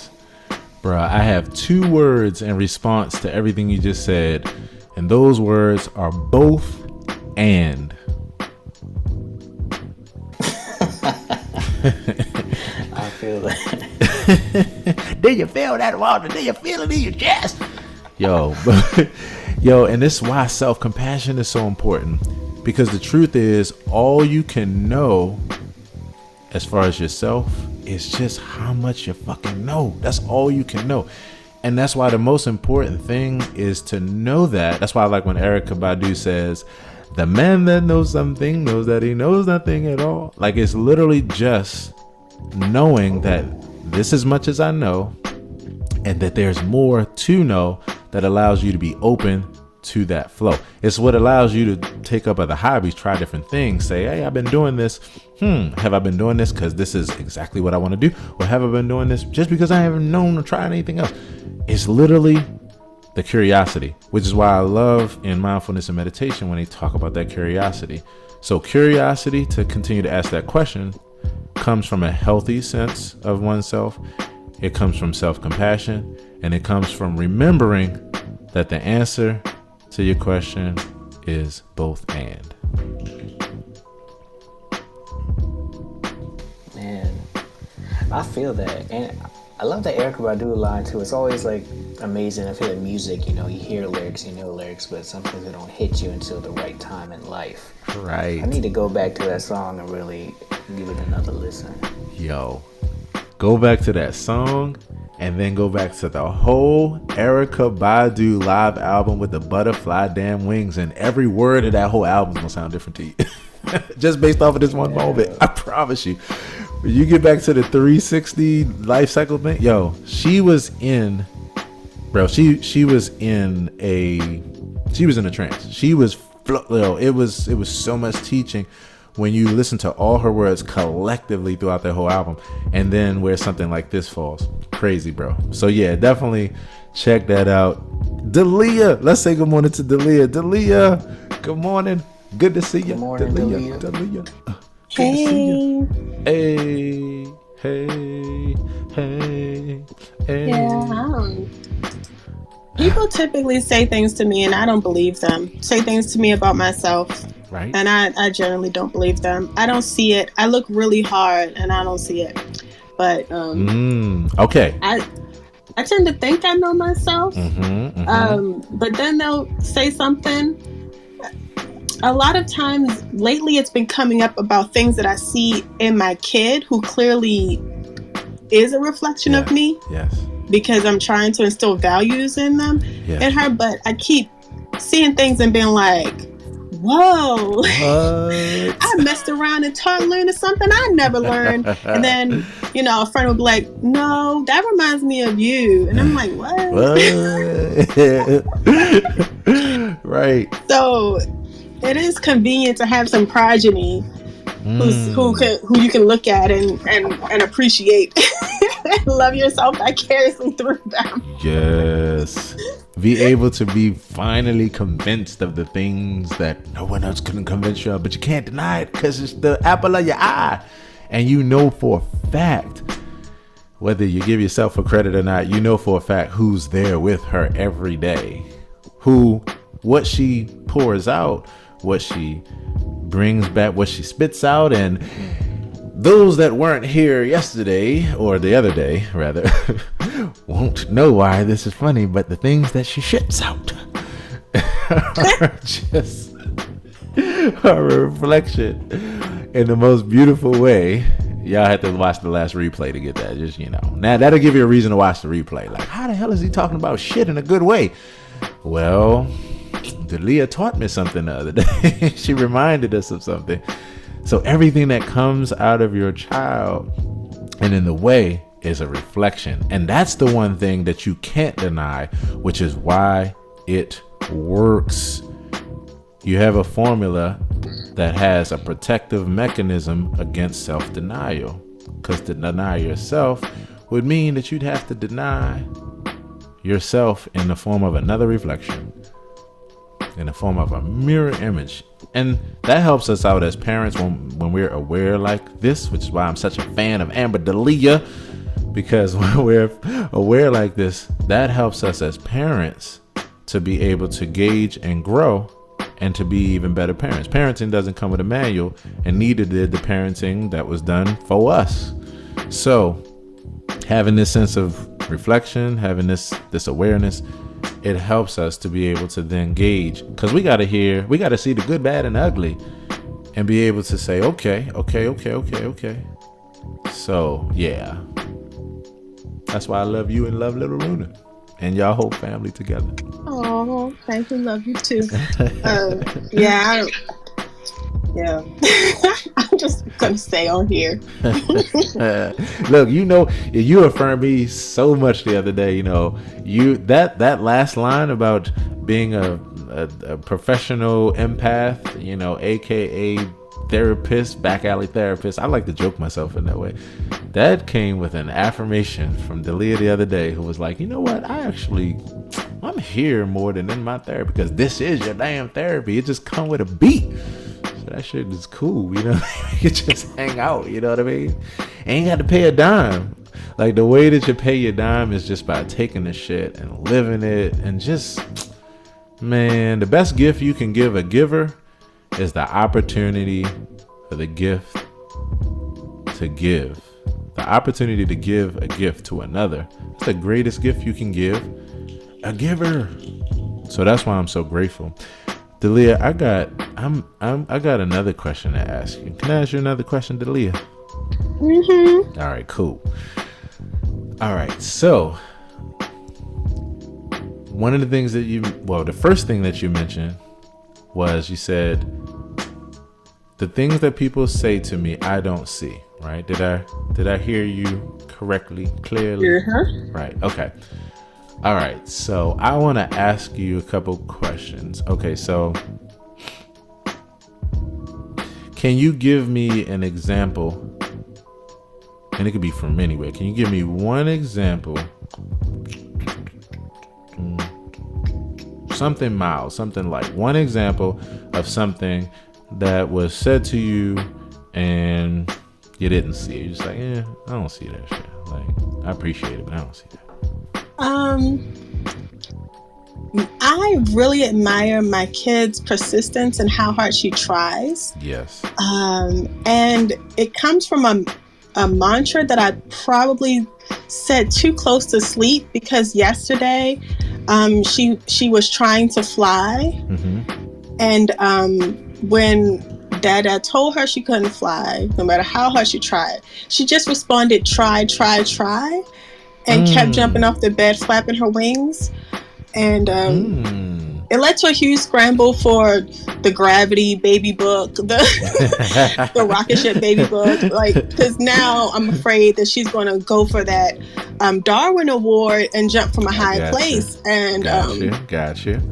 Understood. But the moment when it was most beautiful was when we went hiking, and she decided that she wanted to climb hand over foot up this steep hill with the rocks and everything, and she was just saying try. And it was beautiful, and I thought, wow, I really made this amazing persistent person. And my friend said, oh, that sounds like you. And she just had to list the ways in which that was like me, because I just didn't see it at all. Right.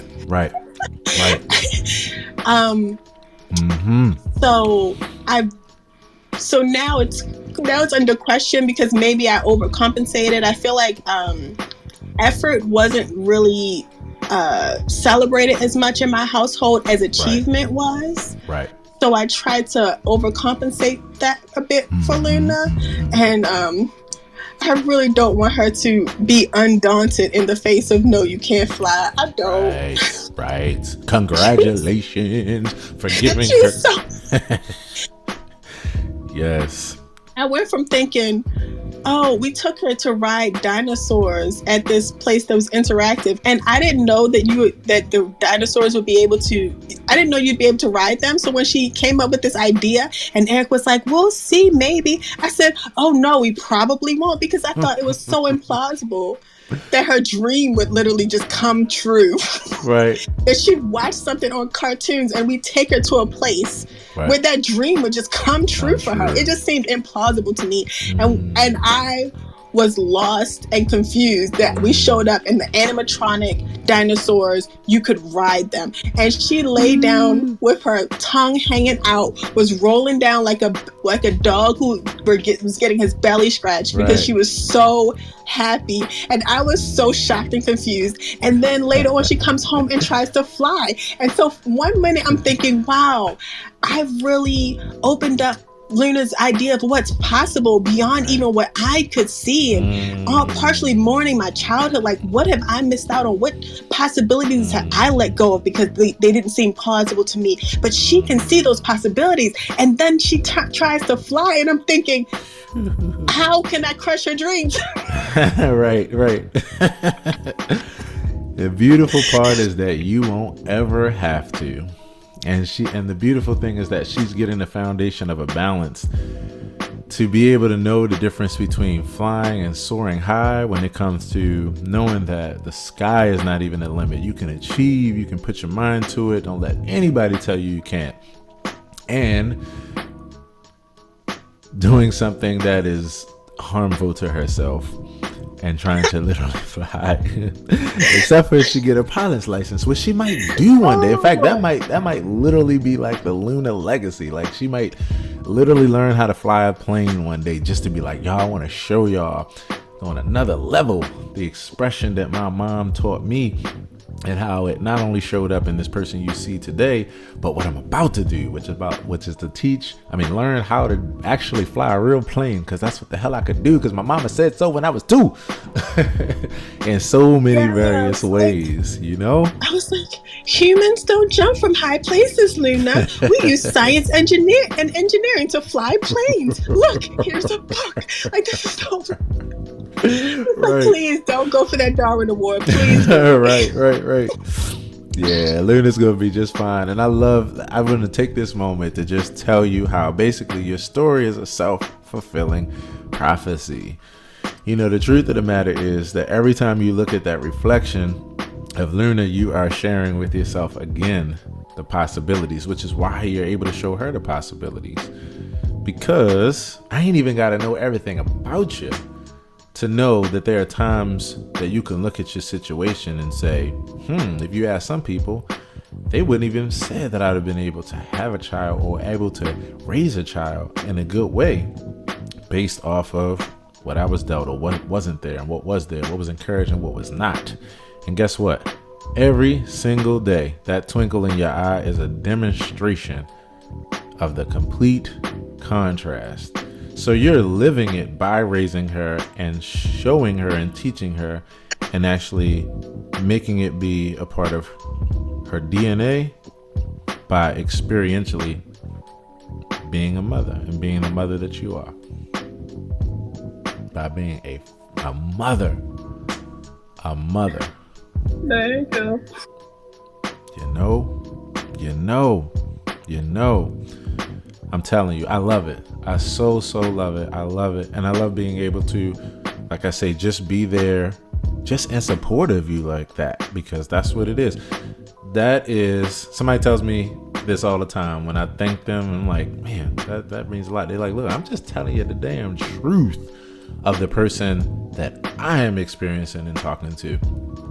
And that's what I say to you. Now, when I listen to you, oh my gosh, I think about when we first met here in Clubhouse, and I think about learning about your artistic nature. I experienced that free flying spirit with not only just your nature of how you flow and how we flow, but then when I would hear your flow and your artistry, your poems, your stories and shit, I was like, yo, so I get that bird flying. I get it. And she is getting it and will continue to get it from you, in you just being you. That's the beauty of this being honest with yourself and accepting yourself. Because every day that you're accepting yourself as that free bird, you're teaching her that. And you ain't jumping off of no goddamn building, so she won't. You know, adult supervision required. Hardcore. Right. Cannot blink. And you know, we replaced the front door and she knows how to open it. So now we got to get a deadbolt for the front door too. Right. I tell you, I can't wait. I cannot wait. Like, I'm so honored to have like started this journey, like, you know, becoming acquainted with Luna at this age and you and her story and everything. Because I get a chance to ride the wave so we can see where this bird flies to. Like, she's going to be so amazing. Like, whatever she puts her hands on, it's going to be amazing because of her mama and her papa and anybody else that actually gets her and is in her corner in the way that mama is. I also want to say this to you. You know, when you first said that when people say things that, you know, you don't see it, I felt like that was only halfway true. And the reason why I said that is because most of the time when we say that statement, what we're really saying is just the one side of the coin. It's usually the things that are positive traits that maybe we didn't grow up with. They weren't instilled in us. Maybe they weren't even demonstrated within us, but our soul has sought to find them and has now found them and applying them the best way we know how, one day at a time, flaws and all, victories and all of that shit. So I say that to say that in hearing you say that, I was like, I wonder if on the other side of it, there are things that she can hear that a person may say, maybe has said, or maybe even will say that she would believe, but they just aren't positive things. Now, go ahead. What you getting ready to say? What you going to say, Delia? Nah, those are easy to believe. I mean, I don't take consultation from anyone who would speak ill of me just for shits and giggles. Yes. I don't associate with people like that in my life. So the last time I was recently thinking back on one time that someone read me for filth back in like when I was in my early 20s. Yeah. And I do remember seeing some truth in that in the moment and later. But it wasn't really like a deep, like moral failing. It was just like, oh, okay, these are situationally accurate. Right. But, you know. Perspective. Put that shit in perspective. Right. Like nobody just tells me mean things about myself unless it's true. I can trust people to a certain extent. But when people, you know, give you compliments, you know that they love you. And you think, okay, you also don't know the full me. You don't know the behind the scenes goings on. So I think those positive compliments I had more trouble with. But the only person who reads me for filth is my sister. Yeah. Husband. And not for filth, just like criticisms. And it's like accurate. Right. I'm telling you. That's why. So that's what I appreciate about you. You know, because that's what it really takes. It takes that balance. You know, I always say that when it comes to listening to criticism, the thing is, number one, we know everything should be taken with a grain of salt. Number two, we know that there's a difference between constructive criticism when somebody's just trying to tear your ass down. The good thing is to not care about what other people think when they're just there to tear you down and not give you constructive criticism. Balance is the name of the game. Balance is the name of the game. Family, the importance of what it means to be honest with yourself. I just got finished reading an article by Jacqueline Pierce called "To Live Your Truth, Start by Being Honest with Yourself." There's a couple ways, if you missed it, that you can experience that again. I promise you'll want to, because that joint was great. You can either hit replay after we finish this experience, take it from the top, hear me talking about the fact that I was called a whole vibe this week and how that impacted me all the way into this conversation. You can also look at the link that I put in the Facebook chat of this video. Hey, Facebook people, go back and listen to it that way. Not listen to it, read it that way, because I dropped the article there for you to read. But it's been a good conversation. If you've been here for that and you have some thoughts about this topic of what it means to be honest with yourself, I would love to hear from you. I would love to hear your thoughts, especially as we get ready to tie a bow on this experience shortly. So by all means, if you're in the audience and you want to come to the stage to share, even if it's just to say, hey, just to say hi. I love to say good morning to you, good afternoon at this point. AP morning show stretches. My morning goes into 2 afternoon. But if you'd like to, by all means, come on to the stage. I love to say hey. And if not, you're just making this your background experience. Hey, you could do that too. you can do that too. Most of all, as always, thanks for coming through and being you. So yes, it is important to be honest with yourself. My opinion is that there's no way that you can be honest with anyone else unless you're first honest with yourself. It's got to go through your filter first to reach anyone else. So I want to share a few final thoughts that's still on the same topic. This is one of my favorites. You don't need anyone in your life who doesn't fully accept you for who you are. Anyone. Be unapologetic about who you are. Unless you're an asshole. And then you need to apologize and change immediately.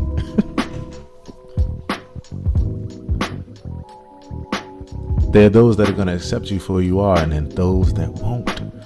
There are going to be people that praise you when you're on point and give you positive, constructive criticism when you may be short-sighted or having a not so good moment. Those are the people you want to surround yourself with. When you have the best intentions, you should be more concerned about the people that understand you and understand your intentions than the ones that don't. It's important. So, one of our takeaways is, hey, you might not know yourself that well. There's people you trust for that.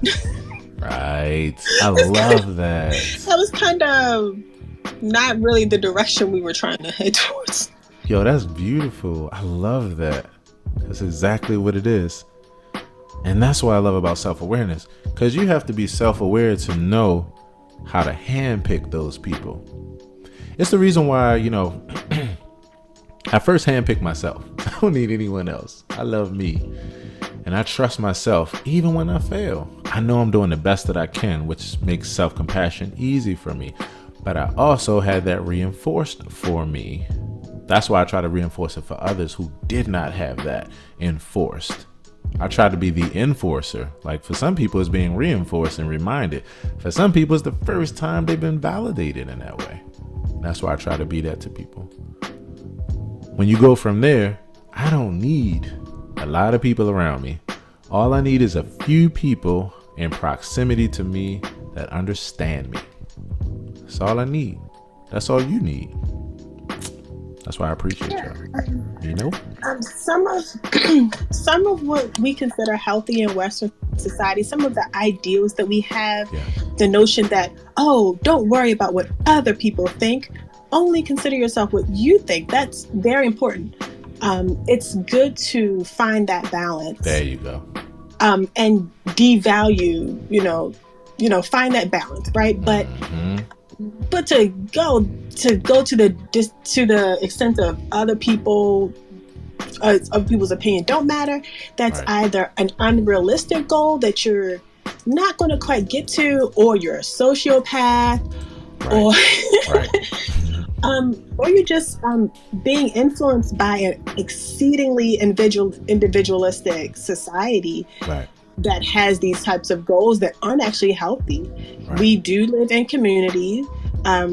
Other people's perspective and experiences of our choices, especially when it impacts them, does matter. And forgive yourself if you find yourself preoccupied with other people's opinions. That means you're normal and human. Right. And if it's not healthy, then rebalance. Right. But, right.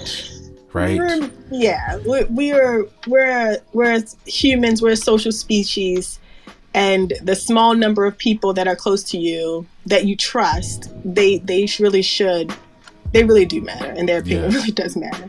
Yes. Especially when they want what's best for you. And, they help fill in those blind spots. Yep. I got two ways of saying it with two F-bombs in it. Number one, there's a healthy way not to give a fuck about anyone's opinion and care at the same time when it's needed. It's called maturity. It's called balance. The other thing is, Not giving a fuck about other people's judgment or opinion of you is a very liberating thing. It's a liberating feeling, especially when at the same time you're mature enough to take positive and constructive and healthy criticism. Balance is the name of the game. That's really what it is. And I just realized that I have been fortunate. I've been fortunate. I was thinking the other day about how much trauma, like what level of trauma I dealt with as a child. And this is why I have so much empathy for those that I'm connected to, or those that I know, or those that I hear their conversations, or people that I speak to that have dealt with some real shit. Because the truth of the matter is that I only really dealt with like one circumstance in my life which I can consider traumatic as a child, that was traumatizing to my mind.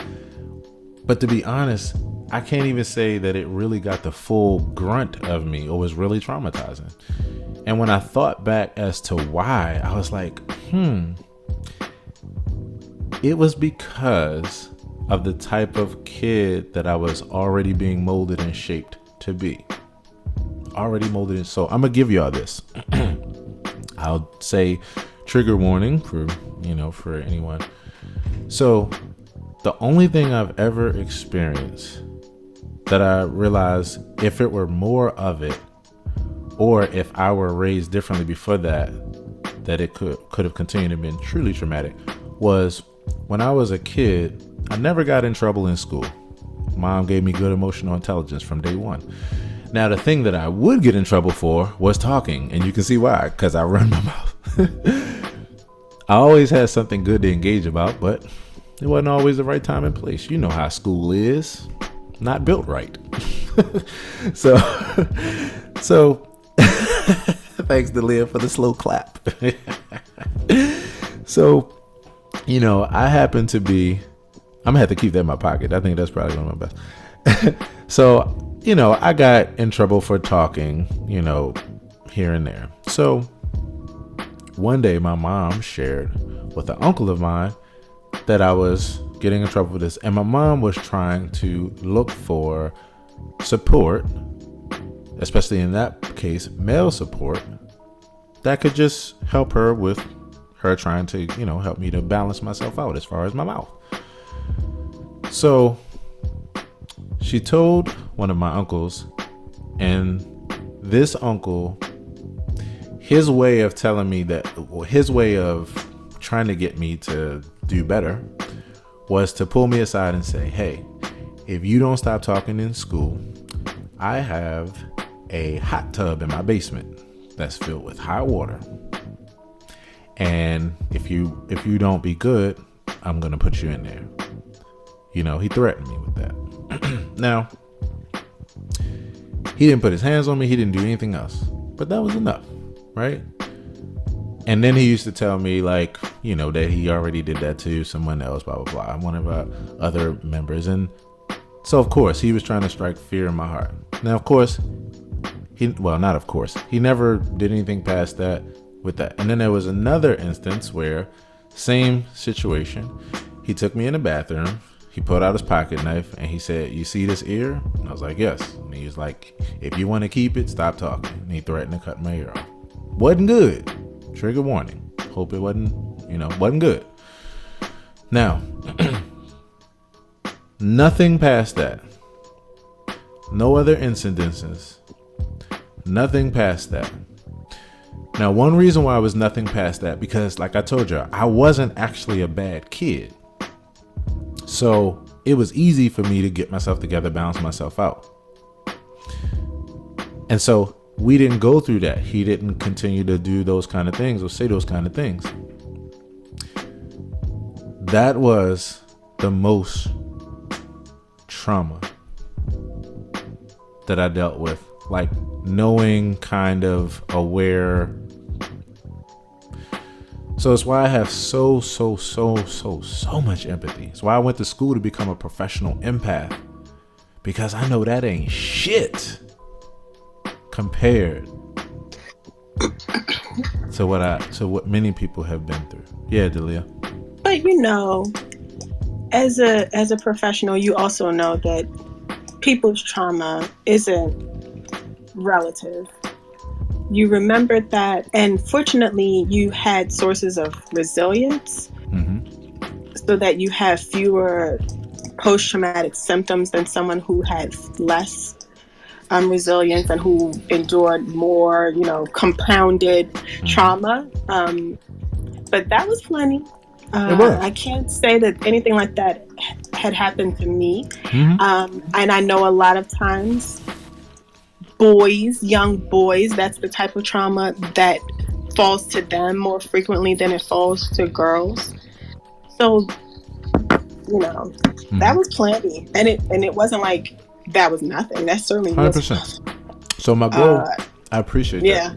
I definitely appreciate that. Yeah, the family, like whatever he went through too. So like whatever he went through to be able to come out of his mouth to say something like that to a child, I can't begin to imagine. So right. Yeah, that was a lot. And I'm glad that you had the resilience to come back from that or cope with that in healthy ways and still I really appreciate that. That really means so much. And thank you for that. It was plenty. It was a lot. It was more trauma than anyone should deal with. The thing that it teaches me, though, is the difference between me going without a meal, for a night and someone who's starving, right? And it's why I have so much respect and so much empathy for those that received that plenty and 10 times that. You know what I mean? Like, it's the thing that propels me every day to use my level of comfort, empathy, security to just be there for someone else who had it much worse than I did. You know what I mean? And so that's why that's where my empathy comes from on such a deep level. So I so appreciate that. I want to do a quick refresh as we almost tie a bow on this experience. Y'all know how it is. I can't help myself. When I got people that's hanging out that's actually like crazy enough to listen to my voice for long periods of time, as my mother would say.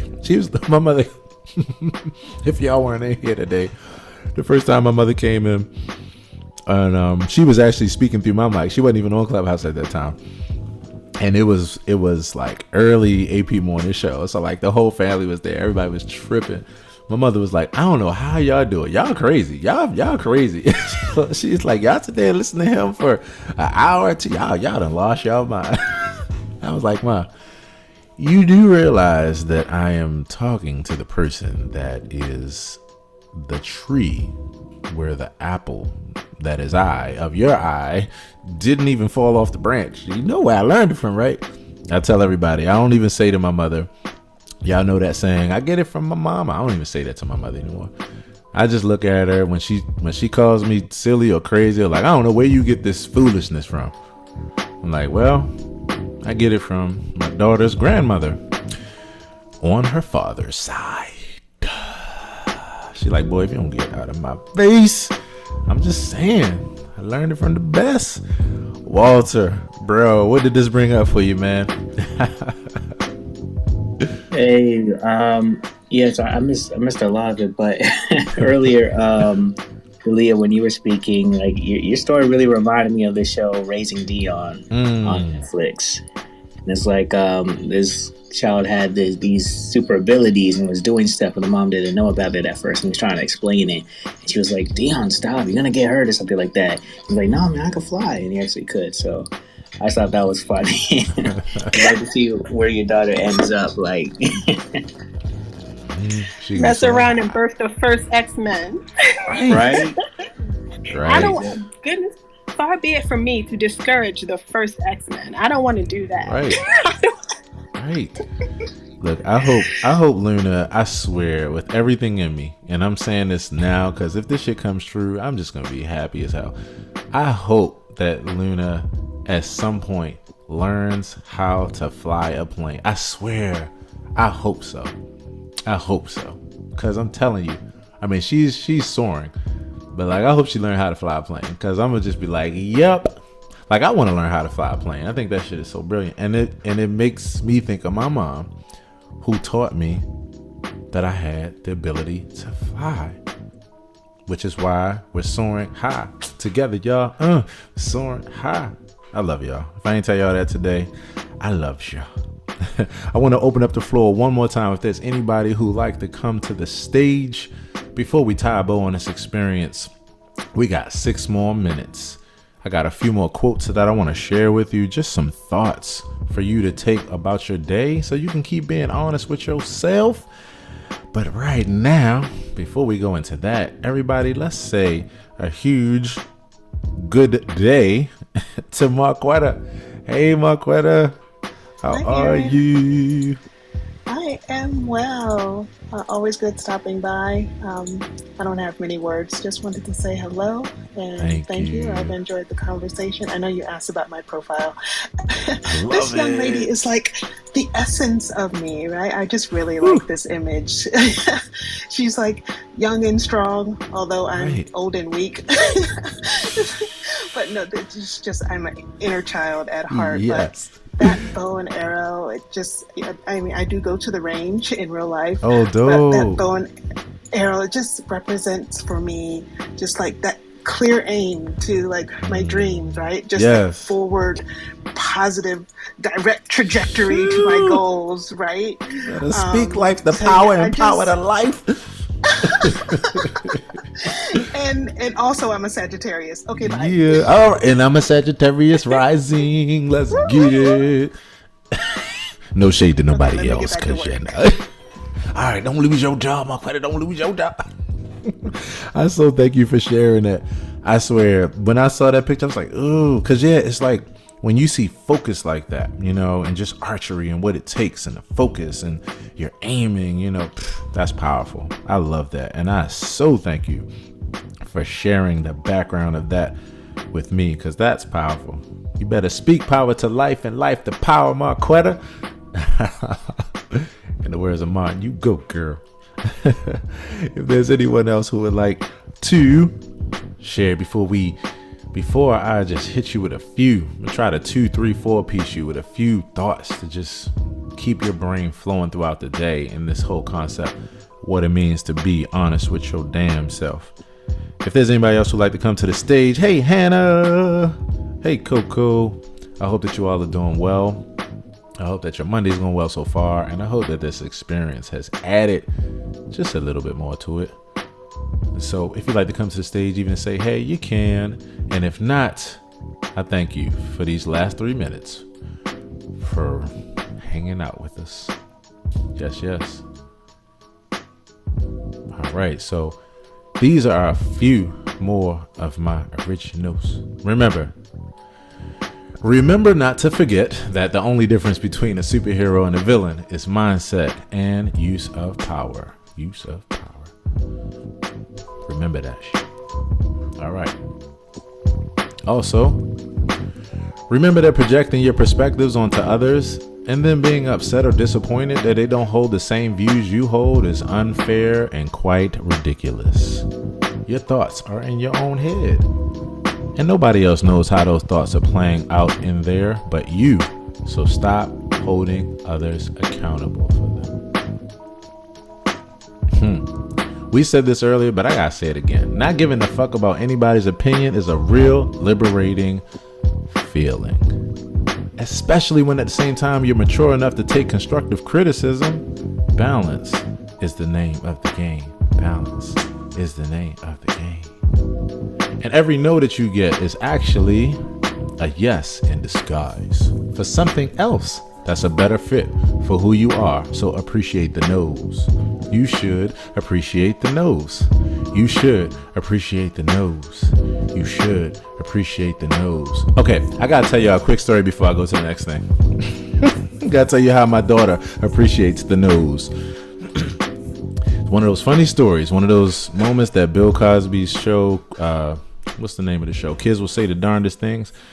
I swear, this is one of those moments it was built on. My daughter Aria, when she was about 2, Aria had so much coming through. She could speak like nobody's business.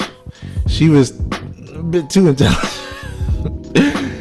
So one day we're standing in line, and parents, I know y'all have had this, so maybe next time y'all can share with me y'all story of your kid embarrassing the hell out of you, where all you wanted to do was just like that Snickers bars commercial. You just wanted to get somewhere fast and disappear. So we're standing in line, grocery store. My daughter Aria is learning all the parts of the face and the body. So she's like, look, you have a nose and I have a nose. You have ears and I have ears. I'm like, yeah, Aria, you have ears and I have ears. And look, that woman over there has ears. Like I'm encouraging it, right? Little did I know. So she said, yeah, that lady has ears. Oh yeah, look at this guy here. He has eyes. I'm like, yeah, he has eyes. She's like, Daddy, and you have a nose. I'm like, yeah, I have a nose. And this person over here, she has a nose. She looked at the guy in front of us. She said, Daddy. She's tapping me on my... I'm still pointing at around the room. She stopped talking. She just tapped me on the shoulder. I'm like, look, she has a nose, she has a nose. I'm just feeling this on my shoulder. She just tapping me. I'm like, yeah. She's like, Daddy, he has a nose. I'm like, yeah, baby, he has a nose. He does. Look, I have a nose. She's like, Daddy. She started tapping again. She said,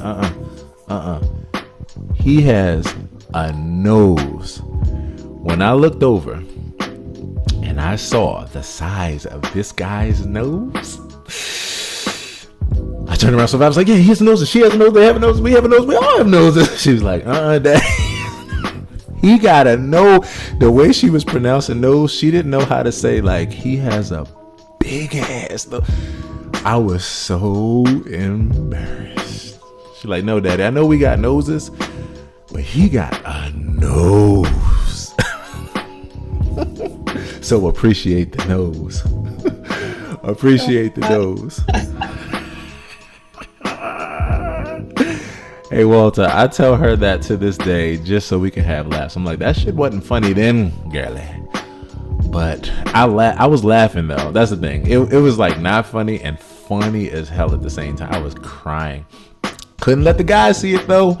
I needed some friends, Walter. I needed some friends. I feel you. I know, like, when I was younger, I remember being in the grocery store. I was in the cart. Right. And I don't know why this lady came up to us. We don't know her, but she came up. She's like, oh, he's so cute. Uh-huh. And I remember looking to my mom and being like, she has wrinkles on her face. Oh. And I don't even know why I said this. It was just like, what an interesting right, it was just an interesting fact. It was true. Like you weren't trying to do no harm. You're just like, oh, okay. So I got smooth in. Oh, mommy, look, she's got wrinkles on her face. He's like... Right. And I don't even remember what was said after that, but just remember her look and my mom's look. And Yo, let me tell you.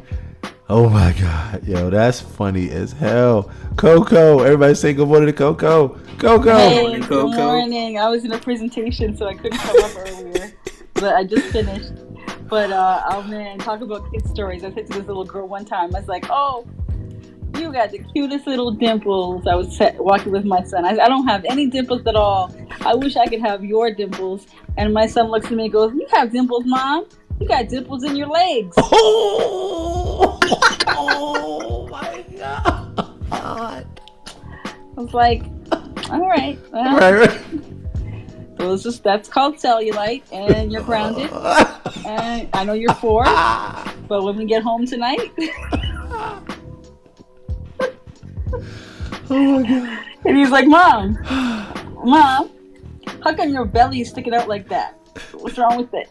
I said, well, you guys ruined my stomach because, I gave birth to you. He goes, oh, we must have ruined your butt too. It's the biggest one in the house. Oh my God. You're like, you know what? What? You can be put back in the womb that you came out of, man. Like, don't. Like, oh my God. And it's so crazy because they're just telling the truth. You're like, oh my God. Yep. We must have ruined your butt too. The biggest one in the house. OMG. Coco, did you ever have a moment like that with your parents that, that where you were on the other side of the coin and you embarrassed the hell out of them? Well, I used to be really shy, but then I'd be really loud. Right. So I think that was, we were talking about, they went to some kind of fair or something. Right. And I'm like not saying a thing because I was really shy. And then all of a sudden I'd be like, yeah, Mommy, you want to be with it. And it was like, the voice would just come out of me. So my mother always. So I'm not surprised that you're a speaker, Coco, because you could never be quiet. Your just voice was just loud. I couldn't whisper. I was just loud all the time. Right. Enunciate. But interesting conversation today, Aaron. It's good to have you. It's good to see Amber in the room. How you doing? I haven't seen you so long. And hi, my love. Yes, I love your new profile pic. Oh, thank you. Well, it's new to me. It's been so long. It's been so long, man. And Walter looking good. And who's that? Marcia was in here earlier. RC. I was like, the old crew is coming back. Oh yeah. Such good times, I tell you. And Coco, you know so much that your presence completes that. You know? Oh my gosh. Yes, sir. My BFFFFF. You better know it. Yeah, if it wasn't for Clubhouse, I don't know where my business would be. You're the one who introduced me. So I have a lot to thank you for. Did you tell everybody about the play you're starring in? I sure didn't. I was waiting for your ass to be right here so that way it could be done in a better way. Yeah. Amber, we are in a play that I wrote called Cigar Bar, Scripts, and Red Bottom Poetry, and Aaron is starring in the show alongside myself and a few others, airing on Clubhouse starting Tuesday the 23rd. It's a 4-part series. I'm excited. What? Yeah. I'm gonna be in the front row. Yo, it's so about many the love, horns. lust, and lunacy and relationships. And we going deep with the conversation. I got this ex-husband that is a trip. I don't want to give it away, but there's pregnancies and gun scenes and love songs and poetry. Like it's gonna be fun. Yeah. Dope, y'all. I'm telling you. Yeah, I'm just gonna say I'm the biggest fan of Coco Lorraine Vera, and I'm willing to debate anyone who feels differently. God damn it. Coco is a genius, and what she has put together with this production, I mean, for all of us, she is really, really touching our lives with this story and how we get a chance to find ourselves in it. She's not only written a story that we're playing parts of, but she had us in mind, so our personalities are actually coming through. It's like the life we're living, but in 4D. It's crazy. Never experienced anything like this before. I've been in productions before, especially as a kid, been a part of theatrical productions where I was playing, a role, another character. Love it. Never in this type of way. She's taking this thing to a whole nother level. So I can't wait for you all to experience this right here on Clubhouse. Yeah, be careful because I keep writing. I like to write the characters as if they are like Aaron's character is Aaron. And right. I don't know, Walter, I may have to find a part for you with those locks. Like, come on now, and all those muscles. You got to find something for you to do. Amber, so you got to be careful. You come into these rooms and then all of a sudden I'm like, I wrote a part for you. You're in the next production. You done got recruited. Yo, I'm here for it. That's so cool. Like, that's also really cool that it's on Clubhouse. So I was like, oh man, I'm going to miss it. I would love to see it. But then y'all are like, oh, it's here on Clubhouse. Like, oh, that's really dope. Like, I'm all in the podcast world, this audio world, and really love like anything audio fiction related, just because I think it's so interesting. So I really can't wait to experience that. Well, I do have 3 lines for somebody. If you want to be our security guard, Walter, you can come on board. Great. You ain't know, bro. Is it top flight security? Oh, when is it? We're starting. We have one more rehearsal tomorrow night, and then we're starting on the 23rd, and it's going to be every Tuesday for 4 Tuesdays in a row. So it's a 4-part series. Oh, gotcha. Yeah. Man, all right. I'll have to come for like a play next year. I'm gonna pop in or something. I'm cool with the one-liners. I could do the one-liners for sure. Right. Knock them out the park. Y'all can hear all this and more on Clubhouse. Yo, I'm telling y'all, this production is about to be fire. Coco, I think one thing, this just brought to my realization right in this moment, one thing that we should do, and you can do this, and you can even ask the rest of us to do this too, because it's easy as hell. We can actually take and share a clip or two while we're in the rehearsal, When we hit share, we can save it to our phones or save it to our devices, wherever. Or you can do it and be able to share just a snippet of it, and that way we can start advertising with it. We can start advertising. That's a dope idea. Hey. Let's do it. Okay, so that's gonna be your thing, Aaron. I can't call you Aaron. Aaron. Right. When this rehearsal, we gotta do it like Tuesday. So I got you. Hey. Oh, man. So good. Family. Hey, Aaron. Yeah. Ever in rehearsal and you're like, okay, so what's my motivation? And Coco's like, yeah, what is your motivation? You tell me. There you go. And there you have it. Family, this has been such a great time. Such a great time. I feel complete. I feel filled. I feel like I've done the very thing that at the beginning of every experience, when I'm thinking of opportunity over obligation, it's the thing that I know is going to happen. I'm so convinced of it that I don't even question anymore. I just hit start conversation. So as always, I thank y'all so much for the way that we've hung out today. It's important to be honest with yourself. You can't be honest with yourself unless you're honest. I mean, you can't be honest with anyone else unless you're honest with yourself.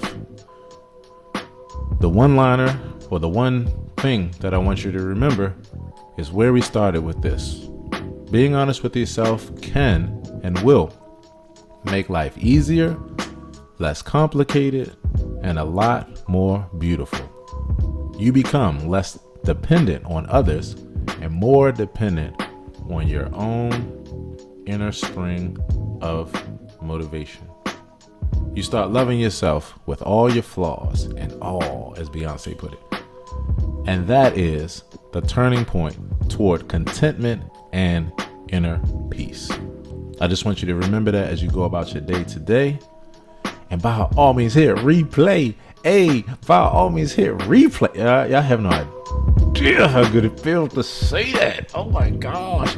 Because see, look, you know, I broadcast this on Facebook. It's later on YouTube, all that kind of stuff at aaronhilltv if you just want to see me. But like the fact that you don't have to go nowhere, I can just be like, yo, just hit replay right here. It's amazing. I also want to say to my Facebook family, right before we get out of here, I thank you, Sharon Day. Hey, and Kendra. Hey, I thank you for being you and for coming through. All right, everybody, let's go on and get out of here and enjoy the rest of our day. So, on the count of 3, everybody open up your mic and let's just say one last goodbye, whatever the hell you want to say to each other. Let's affirm each other as we go on our day. Oh, right before we go, wait a minute. I can't forget this. This is ritual here. This is ritual. If there's anyone that has anything that's a goal for your day, for your week, for your year, whatever, and you would like to share it so that we can stand in accountability together with you, by all means, the floor is yours. If there's anything a goal that you have, you just want to let it out so you can have your friends to be like, hey, we hear you. We got you. The floor is yours. Hey. Just a little bit more paperwork for foster certification. And also I have to remember to scan my vaccine into work because they're giving out cash money and I can't keep forgetting to get this cash money. God, do me a favor, say that last part again because your phone was breaking up just a little bit about the vaccine. Say that again. Yeah, my vaccine card is in my car, which Eric's driving, so I can't do it now. But I have to scan this vaccine card to work so they can give me money. Oh yeah, let's get this money. Yeah. Let's get this money. Let's get this money. Let's get this money. That's my encouragement for that. Let's get this money. Just like that Kendrick Lamar on top of the moon. Let's get this. Yeah. Let's get this. That's good. Yeah, gotta get that. It's wealth, but also cash money is nice. It is also. You better play by the rules until you get to the point to make your own. Yeah, it's all good. You know what I mean? Energy.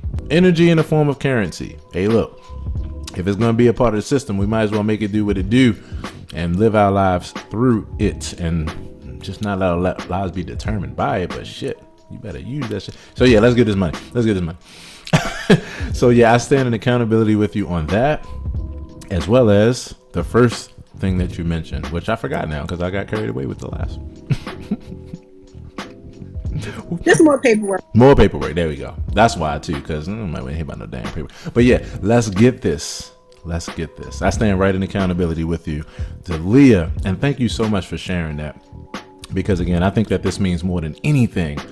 We help ourselves by being able to be honest with ourselves and with others. We got your back. Thank you. And is there anyone else who would like to share a thought of how we can stand in accountability with you, help your things to come through? I need to systematize my stuff. You know what I'm saying? Like I need to get, because I'm leaving money on the table. So like I need to really just buckle down and put the systems in place so I can really serve my clients the way that they need to be served, and you know, and make this shmoney, honey. Shmoney. Let's make this shmoney, honey. Let's make this shmoney. I definitely stand in accountability with you on that. Walter and I were talking earlier, chopping it up about, you know, making moves in this way and, you know, just that next step of the equation. I want to encourage you to do what you can, do as much as you can, what you can and what you can't. Let's start talking about how to get that shit off your plate and delegate. And so whatever that means for you, I stand in accountability with you on that. Coco, thank you so much for sharing that, Coco. Is there anyone else? Hey. Just working on the whole DTM syndrome, doing too much, and DTM, baby. Yeah, trying to, you know, stop doing that. Yo, that's so cool. I just realized that doing the most and doing too much. DTM fits both of them joints. Damn. So, Walter, this was one of those moments that was birthed by the AP Morning Show experience. We stumbled upon that early, DTM, when Walter was like doing too much. I'm like, so you suffer from DTM syndrome. And now Walter's going to take that shit and run with it. I tell you, run with it. All the way to the end, though. Yes, sir. That's your freedom, and that's anyone else's freedom who you want to encourage too, bro. DTM, bro. Get it, man. Get it. Live it, teach it, live it, experience it, the whole nine, bro. And I stand in accountability with you on that. If there's anyone else who would actually like to say something in response to standing in accountability, not trying to hog it, I can't help it. I love being able to be in accountability to you all. So I thank you for that. I thank you for affirming me. If you could stand in accountability with me, all of us have something in common here. Systematize, you know, doing too much, you know, paperwork and these kind of things. My accountability is kind of with that systematized thing too, and it's to continue to walk in this path of being very strategic with my schedule. I'm a person who comes from that disciplined, strategic based nature, so it's in me. The level of life that I'm living right now and the level of life that I have placed myself in and I'm reaching for, like the things that I desire as far as legacy and all these things that fall under that, it requires that I take that foundation of discipline to the next level and implement it to the next level. So I want you all to stand in accountability for me in just taking this thing to the next level and making my schedule and the scheduling of how I schedule my life. Like I'm even get to the point now where I'm scheduling work time, free time, everything in between, like all the way down to the T, so that I can live it. So I just want you all to stand in accountability with that as I systematized on another level. Thank you. All right. So on that tip, family, I just want to say thank you again. It's been a pleasure. Could not do it without your energy, your consciousness, your words of wisdom. I could, but it wouldn't be as fun. It wouldn't be as fun, I promise you. And I like myself, but it wouldn't be as fun. Much love, Walter. Much love, Delia. Much love, Marquetta. Y'all, let's open up our microphones and let's affirm each other one last time as we get on about this day. Take care, family. My Marquetta. Oh, she might not be Hey, Aaron. Good day. I'm rooting for all of you. Thank you. And you too. Thank you, Marquetta.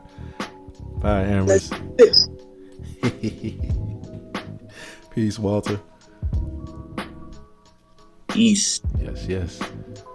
And everyone else hanging out on Facebook, peace. Hit that replay button. There's some stuff you missed from the top. All right, family. Be easy.